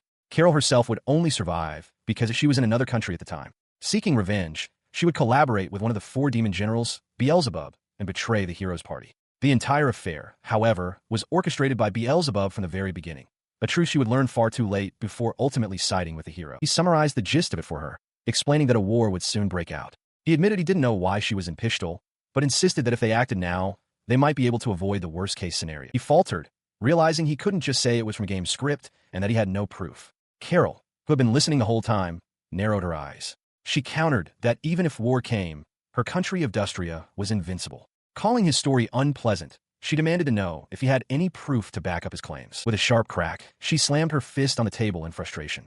She declared that despite his changed appearance, he was still the same dull-witted black pig prince the rumors described. Her forceful demeanor was just as one would expect from a princess of a country renowned for its beauty and martial arts. She turned to leave, stating she had no time to entertain such nonsense. Brat quickly called out her name, insisting they weren't finished talking. She paused, her expression hardening with annoyance. She called him persistent and revealed that today was the day of a peace summit between her father and the king of Elnate. The word summit struck Brat with sudden dread. He realized with a jolt that this must be the Pearl's summit, the very event that triggers the entire conflict. He feared he was too late, his panic rising. He urgently asked Carol where her mother, the Empress, was. Before she could respond, a hooded attendant appeared beside her. The attendant, Jasper, asked what she could do for Lady Carol. Brat seized the moment, addressing Jasper directly and requesting that she confirm the results of the summit and check if Carol's family was safe. She acknowledged the request, seeking an update on the summit and the well-being of the Empress and someone named Carl. A moment later, she reported back that the summit had concluded without any issues and that both nations were moving towards a positive outcome for peace. Through a glowing communication stone, Jasper's voice continued, confirming that Carol's mother and younger brother were both well and urging the princess to rest assured. Jasper confirmed she would handle things on her end. With the news that the summit had ended safely and her family was unharmed, Carol turned her full attention back to Brat. She concluded that the Prince of Pishtal must have been pulling her leg. With a sharp movement, she grabbed him by the collar, declaring that while she might have let a story about herself slide, bringing her family's lives into it was no laughing matter. His confrontation with the princess fades into a disorienting vision.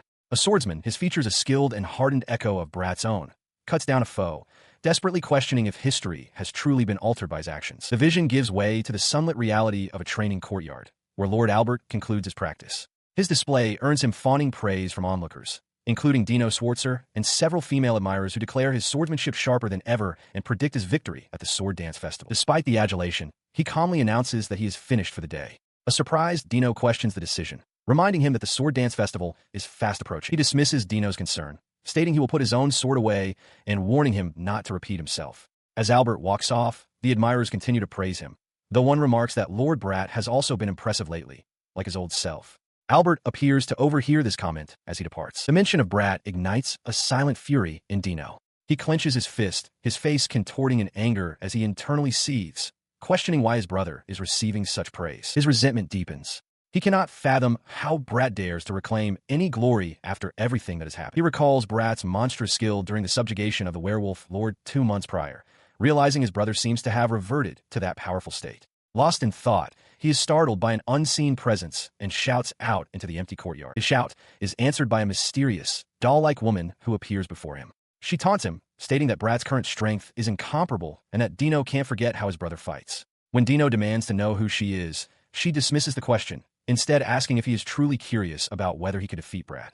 Dino scoffs, declaring he can win without question. She calmly refutes his confidence. It doesn't look that way to her. She says, not as he is now. She then makes a stunning offer. She can make him much stronger. Dino is left speechless. With a cryptic smile, the woman begins to fade away, explaining that she is busy preparing for the show. Before vanishing completely, she tells Dino to remember that he can call on her anytime he needs power. Recovering his senses, Dino shouts for her to wait, but she is already gone. He cursed under his breath, his mind reeling with a mix of thoughts and feelings. What in the world was that encounter?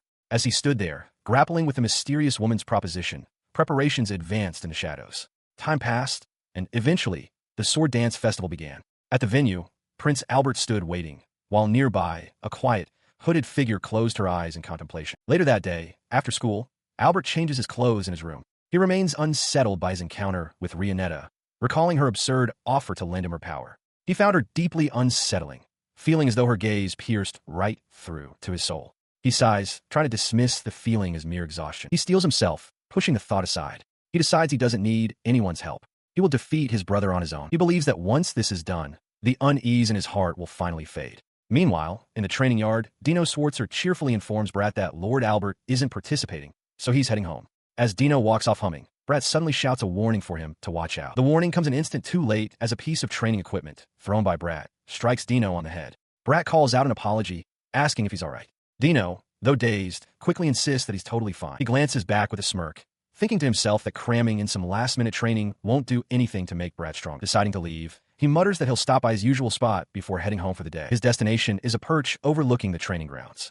Raising a pair of binoculars to his eyes, his demeanor shifts to one of pure excitement. He gushes over the sight of 2 female students, exclaiming that Jessica-chan's body is as hot as ever and that Mila-chan looks incredible. Down on the field, Jessica pauses her training, a look of annoyance crossing her face as she senses Dino's leering gaze.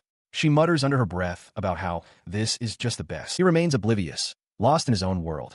He fantasizes that if he wins the Sword Dance Festival, he'll become so popular that he'll be drowning in girls. His daydream is shattered when Brat's voice cuts in from behind, asking if he's competing in the festival. Startled, Dino lets out a cry, caught completely off guard. He confidently declared himself to be the great Dino-sama, only to be met with a cold question from a boy with striking black and white hair. Seriously, who the hell are you? Dino was taken aback. The mysterious student then noted that if Dino was competing in the Sword Dance Festival, it was perfect. Before Dino could react, the boy vanished in a blur of motion, leaving his school bag behind as he sped away. He reappeared behind Dino, who had stumbled to his knees in shock. Dino realized with a start that there was no student like this at the academy. The boy was a beast man, his cat-like ears now clearly visible. 1 week later, the day of the Sword Dance Festival arrived. In a grand coliseum packed with spectators, the king of Pishtel, Castrol von Pishtel, stood before the crowd and formally welcomed them all to the event. As the king's voice echoed, the competitors prepared to make their entrance. The 3-day festival was finally on its last day, and the long-awaited main event was about to begin. Among the participants stood Albert, Brat, and the mysterious Beastman. From a nearby stage, a cheerful announcer in a bunny girl outfit declared that, without further ado, the opening ceremony would commence. She enthusiastically called for the entrance of the competitors. A group including Albert, Brat, the Beastman, and Marie L. Forktas walked into the arena to the roar of the crowd. The announcer's appearance caused a stir among the competitors. Brat was completely flustered, wondering who the cute girl was and why she was staring directly at him. Albert, however, calmly identified her as his own handmaiden. The announcer, Lizzie, was indeed cheering for Lord Brat. Once the participants were assembled, King Castrol addressed the academy students and citizens again. He announced that the preliminaries would begin shortly, but first, he wished to introduce the honored guests who had come to witness their valor. He presented them, representing the nation as an honorary knight, Gustano, and from the legendary 7 heroes, the great sage Merlin Dano and the Holy Mother of Salvation, Celidano. The crowd buzzed with excitement. From the stands, Dino remarked that Merlin was smaller than he'd imagined, prompting the great sage to instantly whirl around and shout, demanding to know who had called him a shrimp. While the great sage Merlin stewed in the background, Lizzie took the opportunity to conduct a pre-festival interview. She asked Roger for his thoughts on the event, but he dismissed the question, stating with a confident smile that he had no interest in anything other than Brat Cohen. The declaration stunned Brat, who wondered how the stranger knew his name and if Gus had told him. He also bristled at being called Brachon. The unexpected attention left Brat sweating, forcing a strained, wide smile as he tried to process the situation, flanked by a stoic Albert and a watchful Gus. He glanced towards Gus, who looked away with an annoyed expression. She was certain that muscle-headed oaf had said that on purpose. Meanwhile, Dino Schwarzer observed from a distance, noting Brat's odd behavior. He found it strange that Brat wasn't even looking in his direction, let alone Albert's. He voiced this to Albert, who simply surmised that Brat was either nervous or already envisioning himself winning the tournament and becoming incredibly popular. The air crackled with anticipation. This Sword Dance Festival was a glorious event held to commemorate Nerfa, the Sword Saint who founded the nation of Pishtel. The student who emerged victorious would be recognized as one of the strongest warriors in the land, and all were expected to give their absolute best. With the preamble concluded, King Castrol von Pishtel appeared on a grand balcony. Deciding that no further words were necessary, he spread his arms wide and roared, declaring the Sword Dance Festival Battle Tournament officially open. The king's declaration sent a jolt of energy through Brat, his eyes widening with fierce determination. His gaze drifted up to a distant balcony, where a lone figure watched. He made a silent, resolute promise to her. He would win this. She just had to watch him. His resolve hardened as he sat in the waiting room. He knew the main tournament wouldn't begin until the afternoon. First, there was a preliminary round to overcome. He waited as the rules for the preliminary round were laid out. The competitors were to be split into teams of over a dozen each. The objective was simple. Everyone would fight freely. The last one standing on the stage would advance to the main tournament, while anyone who fell from the stage or was rendered unable to battle would be disqualified. While the first match began, Albert remarked that with over 10 people fighting at once, it would surely take a while. However, just as Brat sat down, an official rushed past, announcing that the first match had already concluded and that competitors for the second match should prepare immediately. The winner was declared with shocking speed, competitor Carol. Brat watched in disbelief, having expected the fight to last longer. He was particularly stunned to realize she had won so decisively without even using magic. From the announcer's booth, Lizzie expressed her own amazement, noting that it was the fastest conclusion to a match in the history of the Sword Dance Festival. She praised the well-deserved reputation of the Princess of Dustria. Suddenly, Roger appeared beside her, prompting her to ask what he was doing there. Watching from a stance, Brat acknowledged that the princess from Dustria was even stronger and more determined than he had imagined. He knew he would have to stay on his toes. Other spectators murmured amongst themselves, having expected Albert or Brat to win, realizing that the competition was now anyone's game. As the call for the second match was made, Dino Schwarzer brushed past Brat, offering a quick apology for being in his way. The brief, close contact left Brat with a strange, unsettling feeling. Meanwhile, in the stands, Selly leaned forward with excitement, thrilled to finally see Brat in person.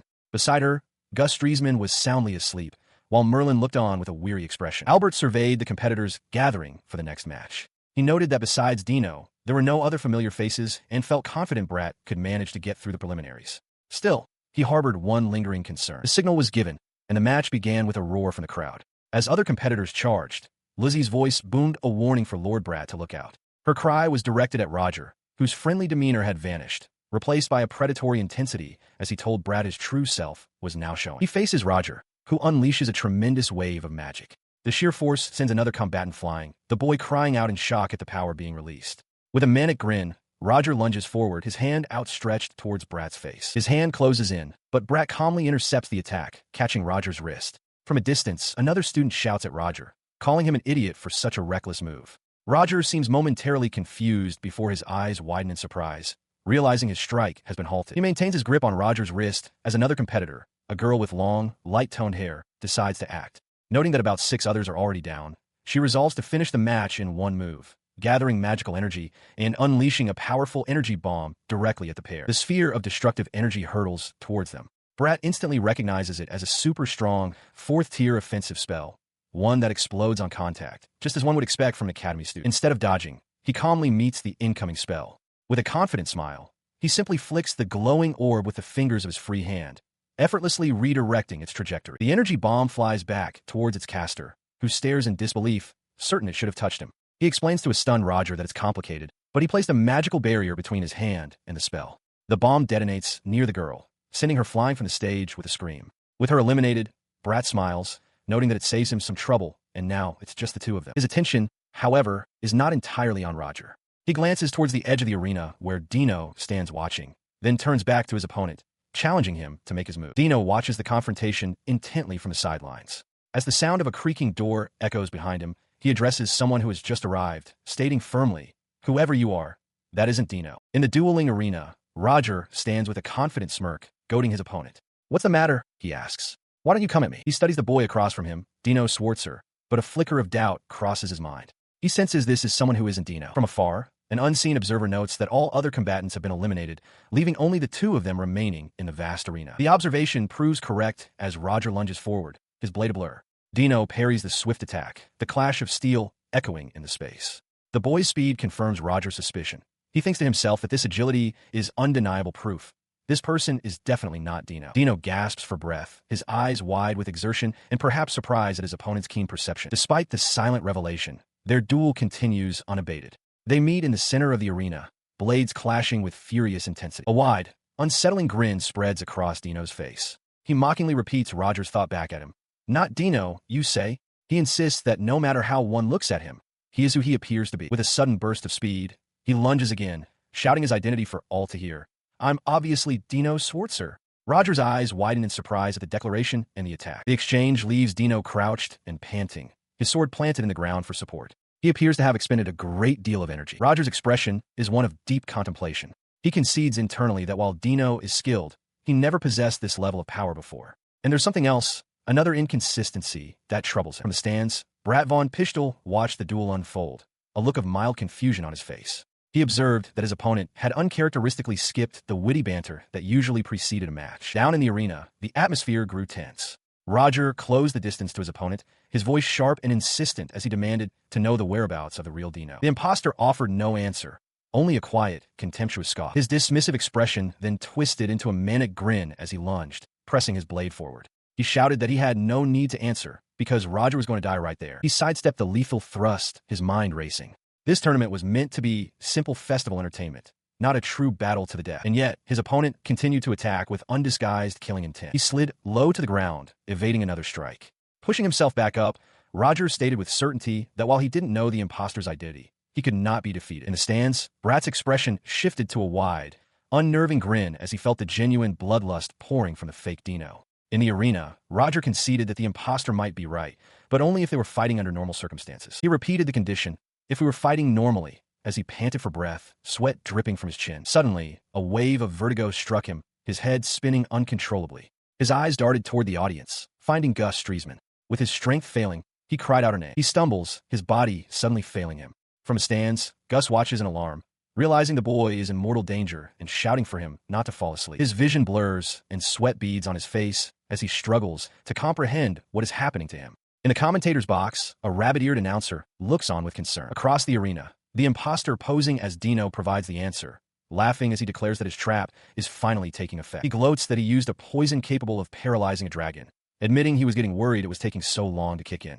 Gasping for breath, Roger realizes the poison must have been on his opponent's sword. In the stands, the crowd, including Brat, murmurs, confused as to why the contestant has suddenly stopped moving. The commentators erupt into a flurry of speculation. The rabbit-eared announcer reports the contestant's sudden collapse. One of her colleagues suggests a stomach ache, but another, a man with long dark hair, scoffs that it's obviously poison. The announcer questions this, stating that items with such direct effects are forbidden in the tournament. However, the sage Merlin, also serving as a commentator, clarifies the rule. She explains that it's a different matter entirely if one can use poison magic powerful enough to incapacitate an opponent.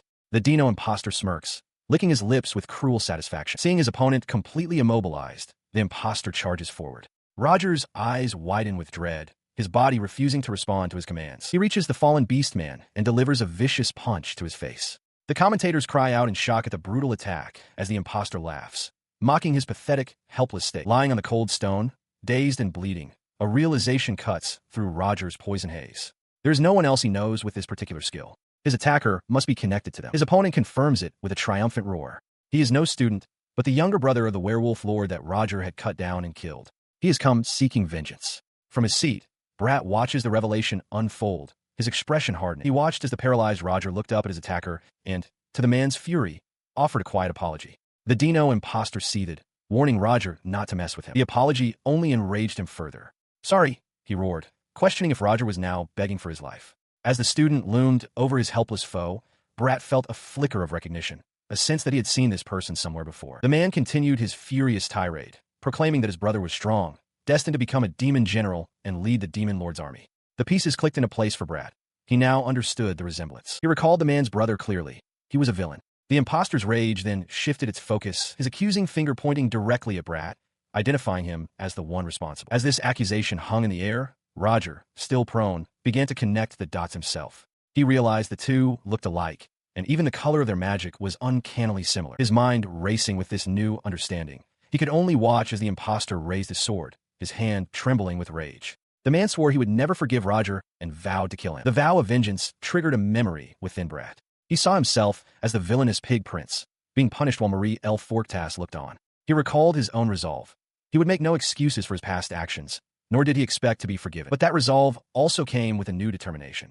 He knew he couldn't afford to die here, either. With a burst of speed, he threw himself between the blade and the helpless Roger, parrying the downward strike. The clang of steel echoed through the arena. His attacker stared in disbelief, demanding to know how Brat could possibly move after being affected by the poison. He could only stammer that it was impossible. In response, Brat calmly explained that he had equipped a countermeasure, just in case, revealing an item worn beneath his vest. He reveals that he countered the poison with a magic item, stunning his opponent. The commentator, however, expresses confusion, noting that while contestants are allowed up to 3 magic items, those with direct effects are supposed to be forbidden. In response, he explains his foresight. He had chosen an item specifically to counteract status ailments, just in case. He reasoned that with the significant gap in their levels, items that boosted magic or attack power would have been of little use, but felt impolite to bring nothing at all. He adds with a confident smile that it was a cheap item, so he considers himself lucky that it took effect in time. The crowd murmurs in disbelief, finding it incredible that he would choose such a precautionary item. One spectator acknowledges that status ailments are dangerous regardless of level, but the choice is still seen as unusual. His opponent desperately shouts that the poison might not have worn off completely, but Brat cuts him off with a calm apology, declaring that the fight is over. With a swift movement, he drives his fist into the imposter's stomach. The man lets out a choked gasp, the force of the blow knocking the wind out of him. The decisive strike leads the commentator to declare Brat the winner.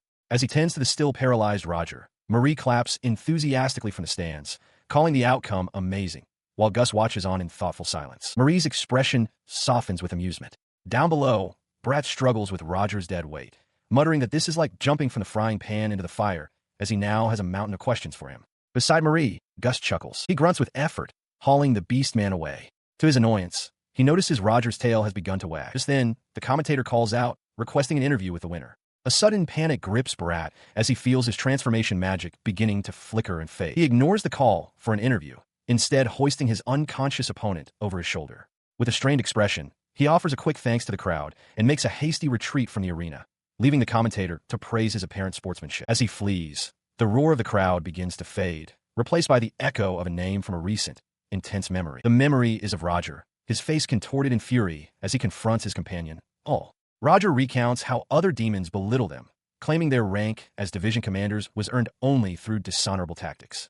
All, taken aback, asks what's wrong and why he suddenly got so angry. All's expression then shifts to one of fierce determination. He declares that they will silence their critics, not with words, but with actions. They will accumulate so many achievements that their strength will be undeniable, and one day, they will evolve into werewolf kings. The memory fades as Roger's eyes flutter open.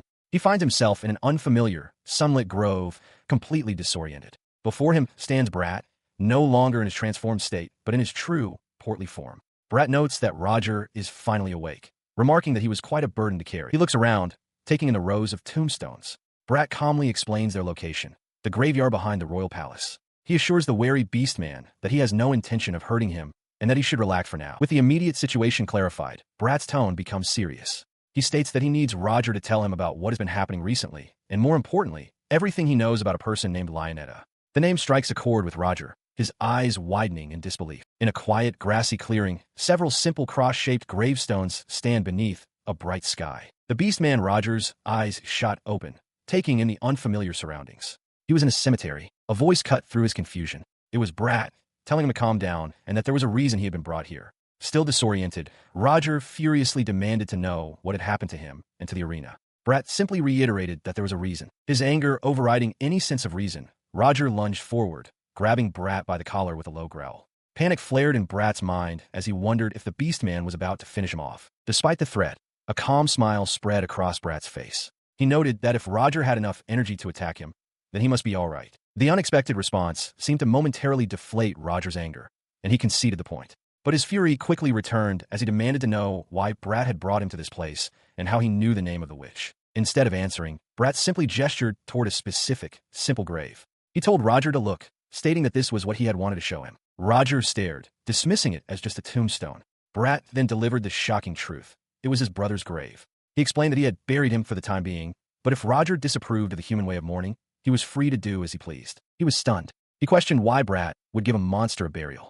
As he stood there, a familiar scent wafted from the grave, and he realized with a pained expression that it was, without a doubt, his brother. Brat watched him, his expression serious. He acknowledged that Roger's brother had rampaged through the town and hurt people, and as a result, was taken down. However, he stated with conviction that it had not been his brother's intention to attack the town. He continues his explanation, suggesting that Roger's brother was likely under an illusion spell known as confusion, and that Roger himself was afflicted by the same magic. The words strike Roger with the force of a physical blow. He questions the idea of it not being his brother's intention, his mind immediately flashing to a memory of a woman with dark hair. He wonders aloud if it was her doing, if she was the one who cast the spell. Brat offers a quiet apology, explaining that he felt pity for Roger's brother and buried him there.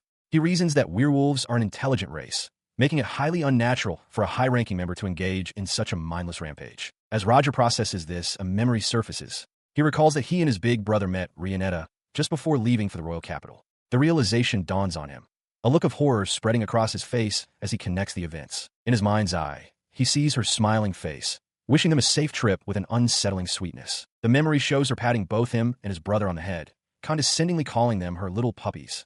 He now understands that it was soon after that moment that both of them began to act strangely. With this horrifying realization solidifying in his mind, Roger turns on his heel to leave. Brat, seeing the sudden movement, calls out, asking where he is going. He turns back slightly, a grim smile on his face, stating that while he understands what Brat is trying to do, he has no intention of forgiving him. Brat correctly deduces his destination, asking if he is going to confront Rionetta.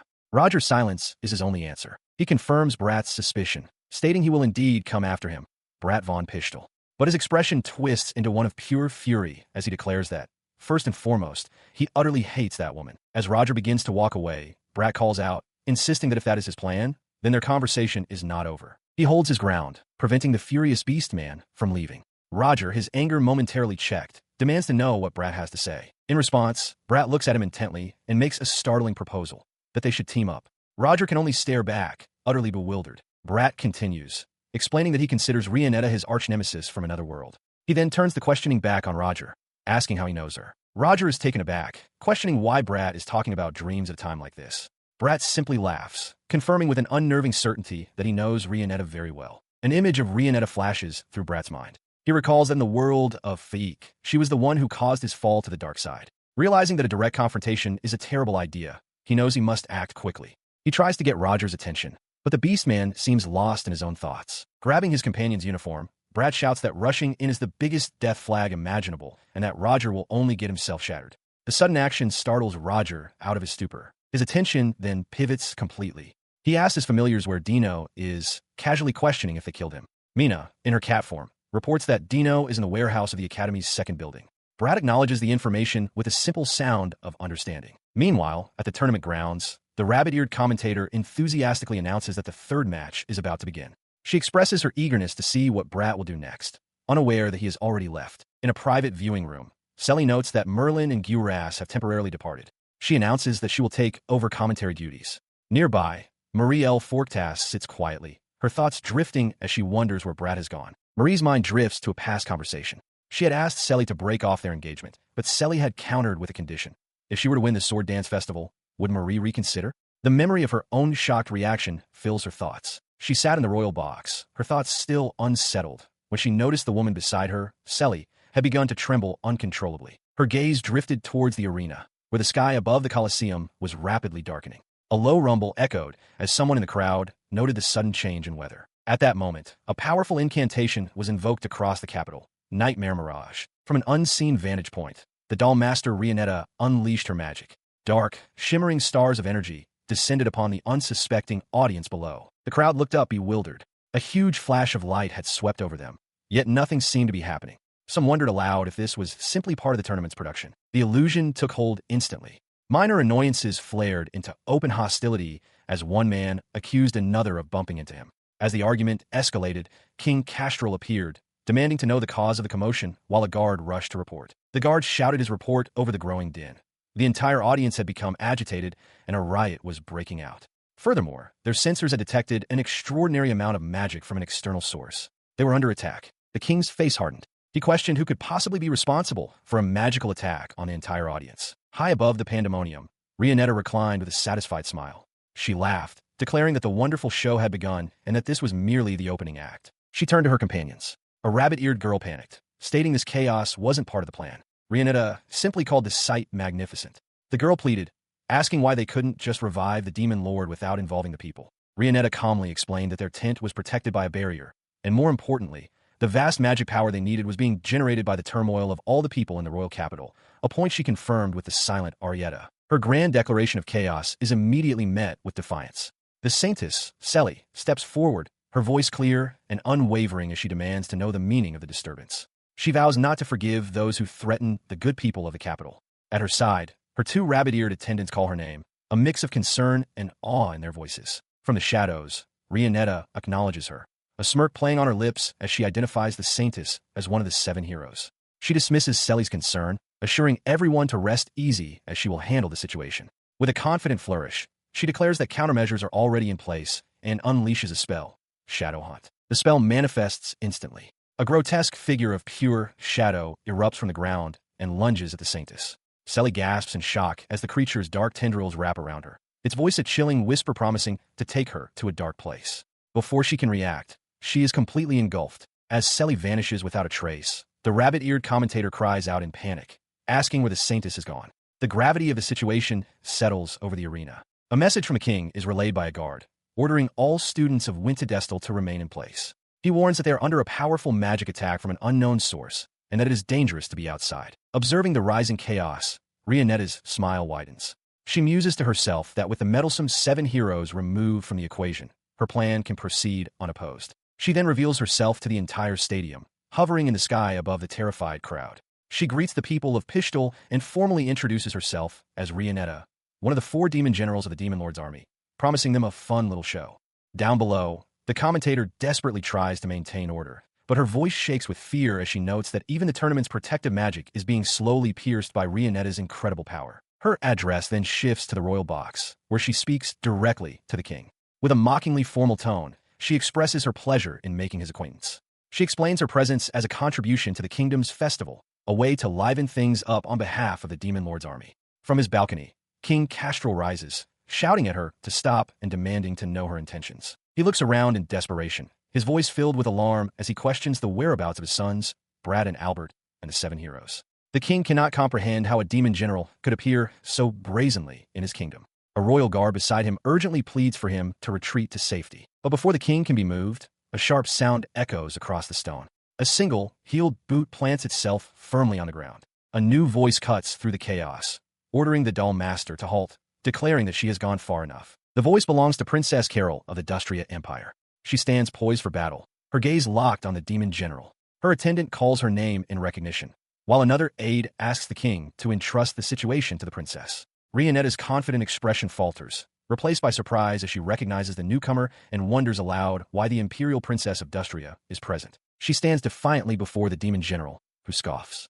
Rionetta admits she had paid the princess no mind, considering her an insignificant being who posed no obstacle to her plans. With a condescending smile, the general confirms this to be true, adding that Carol's presence is utterly irrelevant. The princess's expression hardens at the insult. Enraged, she roars for Rionetta not to mess with her and charges forward.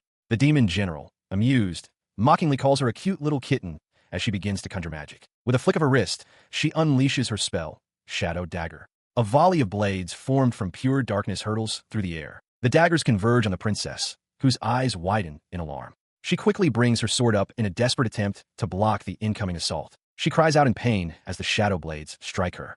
Gritting her teeth against the impact, she realizes with a shock just how strong her opponent truly is. Rionetta observes the struggle with a detached air, sending another wave of daggers forward. She remarks with mild surprise that it seems the princess's father was holding back significantly during their training sessions. A massive sphere of dark energy materializes nearby.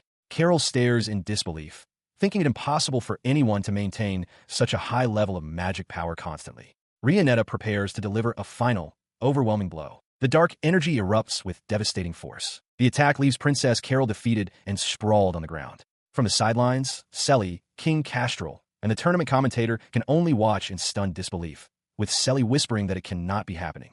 From her vantage point, Selly watches the unfolding battle with disbelief. A realization strikes her. The defeated warrior, Princess Carol, is from the Dustria Empire.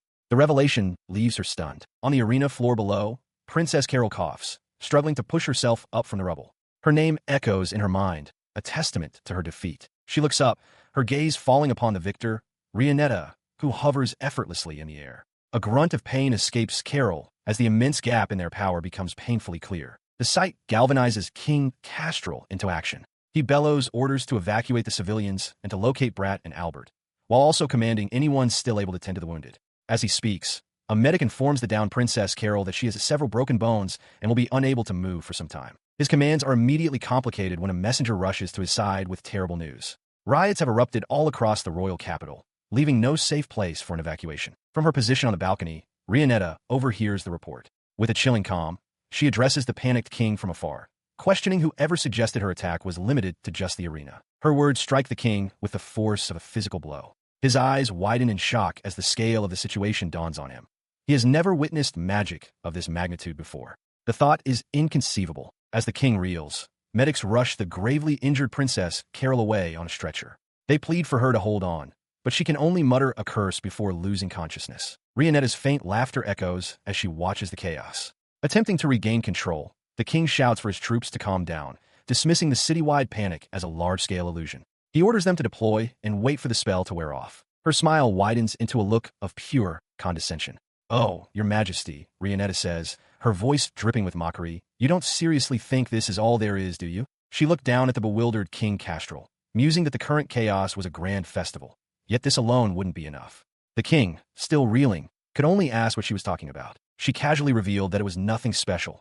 She had simply stationed a battalion of the Demon Lord's army in the nearby Muron forest. They would, she added, be swarming the capital shortly. The revelation struck the king with horror. As a soldier knelt, reporting that all available forces were already in the city, the king cried out in disbelief, realizing the forest was practically on their doorstep. Her laughter echoed through the arena. She mockingly questioned whether the kingdom, with its capital in chaos and the 7 heroes absent, possessed the strength to fight both her and an entire army of monsters. Meanwhile, in the royal box, Selly stood by a window, observing the unfolding pandemonium. Unseen by her, a portly nobleman watched from the side, seething at her perceived insolence. Nearby, Marielle Fortas watched the chaos with growing dread. As the crowd around her descended into panic, she understood that this was not good.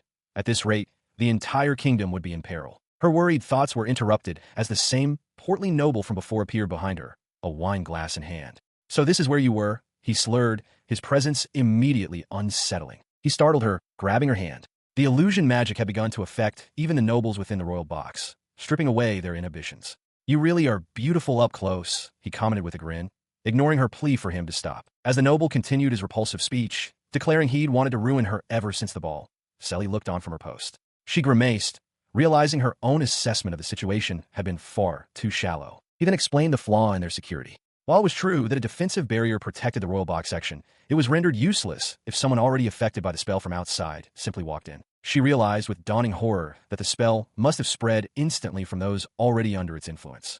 From behind her, the lecherous noble's presence was a palpable threat. Before she could react, his hand shot out, gripping her face tightly. He demanded a kiss, his voice thick with unnatural desire, telling her she would go no further. With a surge of defiance, she twisted against his grip, her voice ringing out with fury.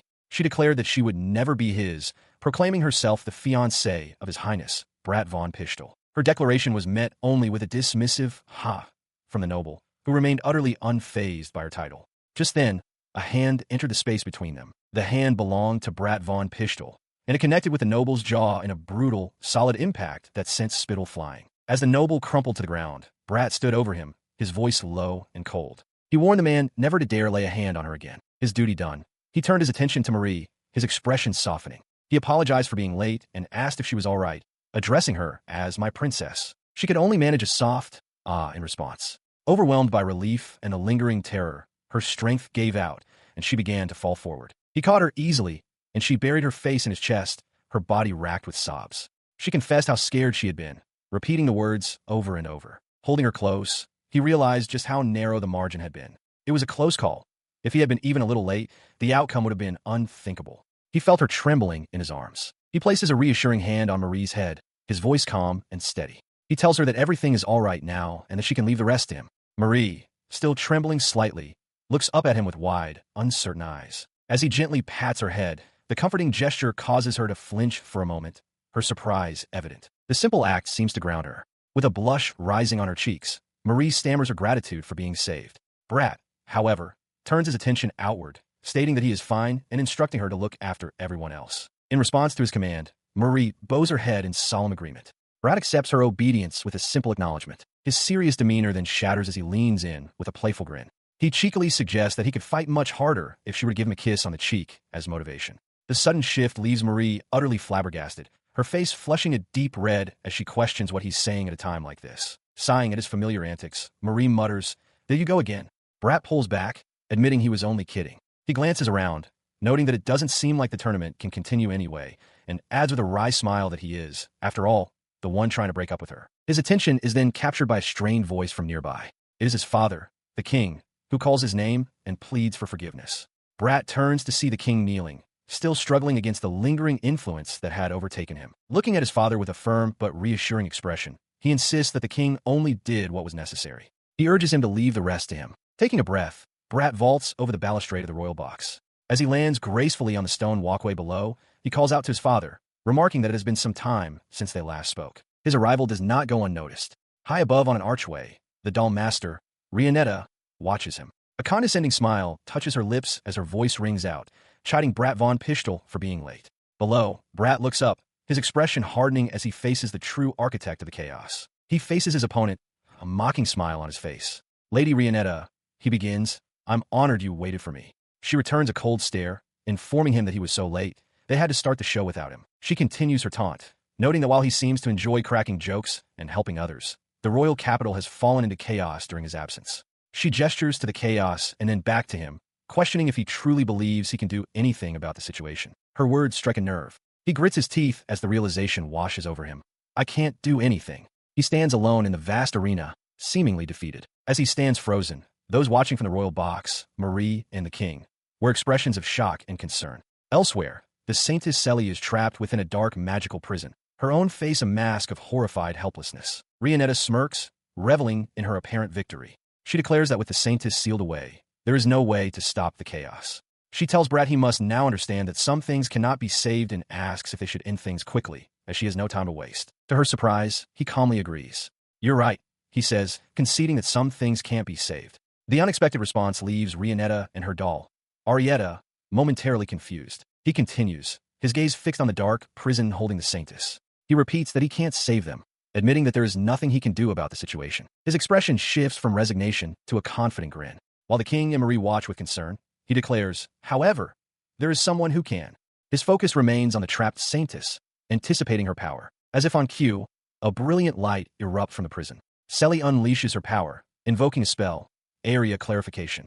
The purifying energy bursts forth, shattering the dark magic.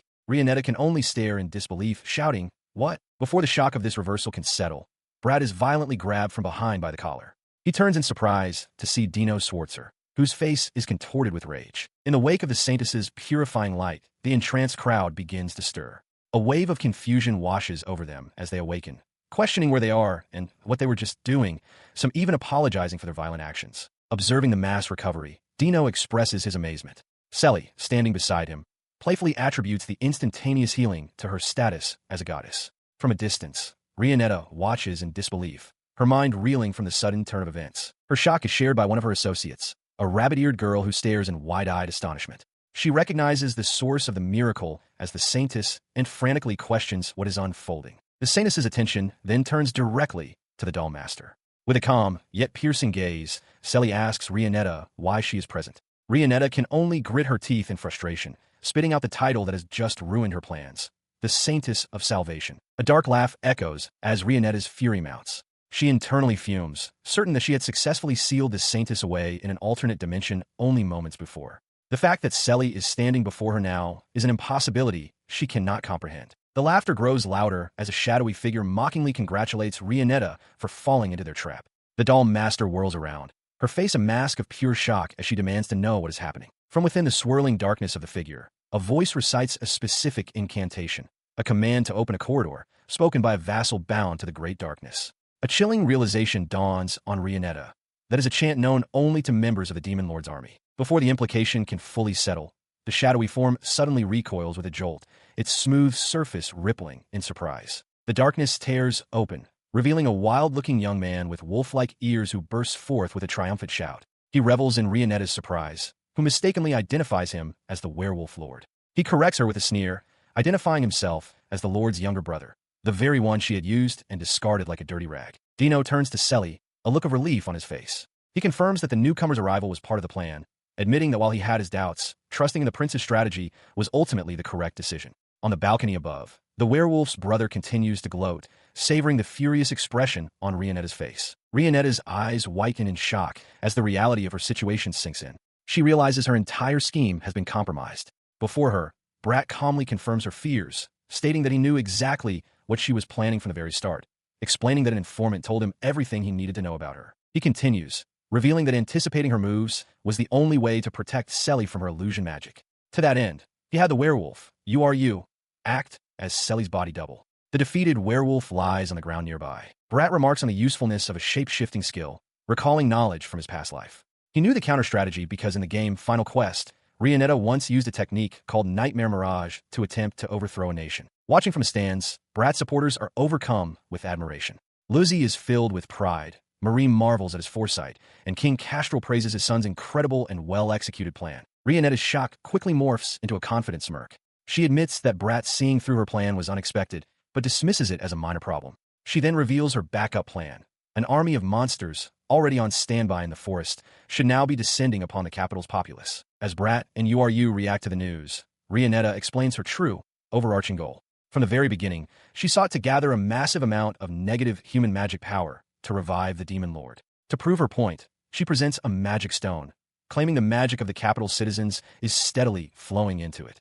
She gloats that with this power, her own wish will be granted. With a triumphant cry, she thrusts the magic stone forward, shouting for them to look as it begins to radiate a brilliant light. The light vanishes as quickly as it appeared.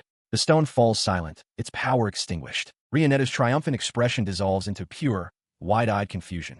A baffled "huh" escapes her lips. A sharp, slicing sound cuts through the sudden silence, signaling a swift, unseen action. Glass Streisman lets out a weary yawn, her shoulders slumping. So sleepy, she murmurs, looking down from her eyes. Before her, a vast horde of demonic creatures stands assembled, a chaotic mix of shapes and sizes. She sighs, remarking on the sheer number of them. Suddenly, a blast of fire erupts, engulfing several monsters in flames and eliciting pained shrieks. Nearby, the great sage Merlin watches, flabbergasted. He expresses his disbelief that a whole battalion of the Demon Lord's army has appeared, and is even more shocked that the little Brat found a hidden force he hadn't noticed. Deciding it's his nap time, Merlin irritably delegates the task of handling the big, annoying mob to a runt. A sharp-eyed young man appears beside Glass, demanding to know, "Glass, who in the world is that prince?" As he watches the unfolding battle, a faint smirk plays on his lips, and he wonders to himself if Brat could truly be just a human.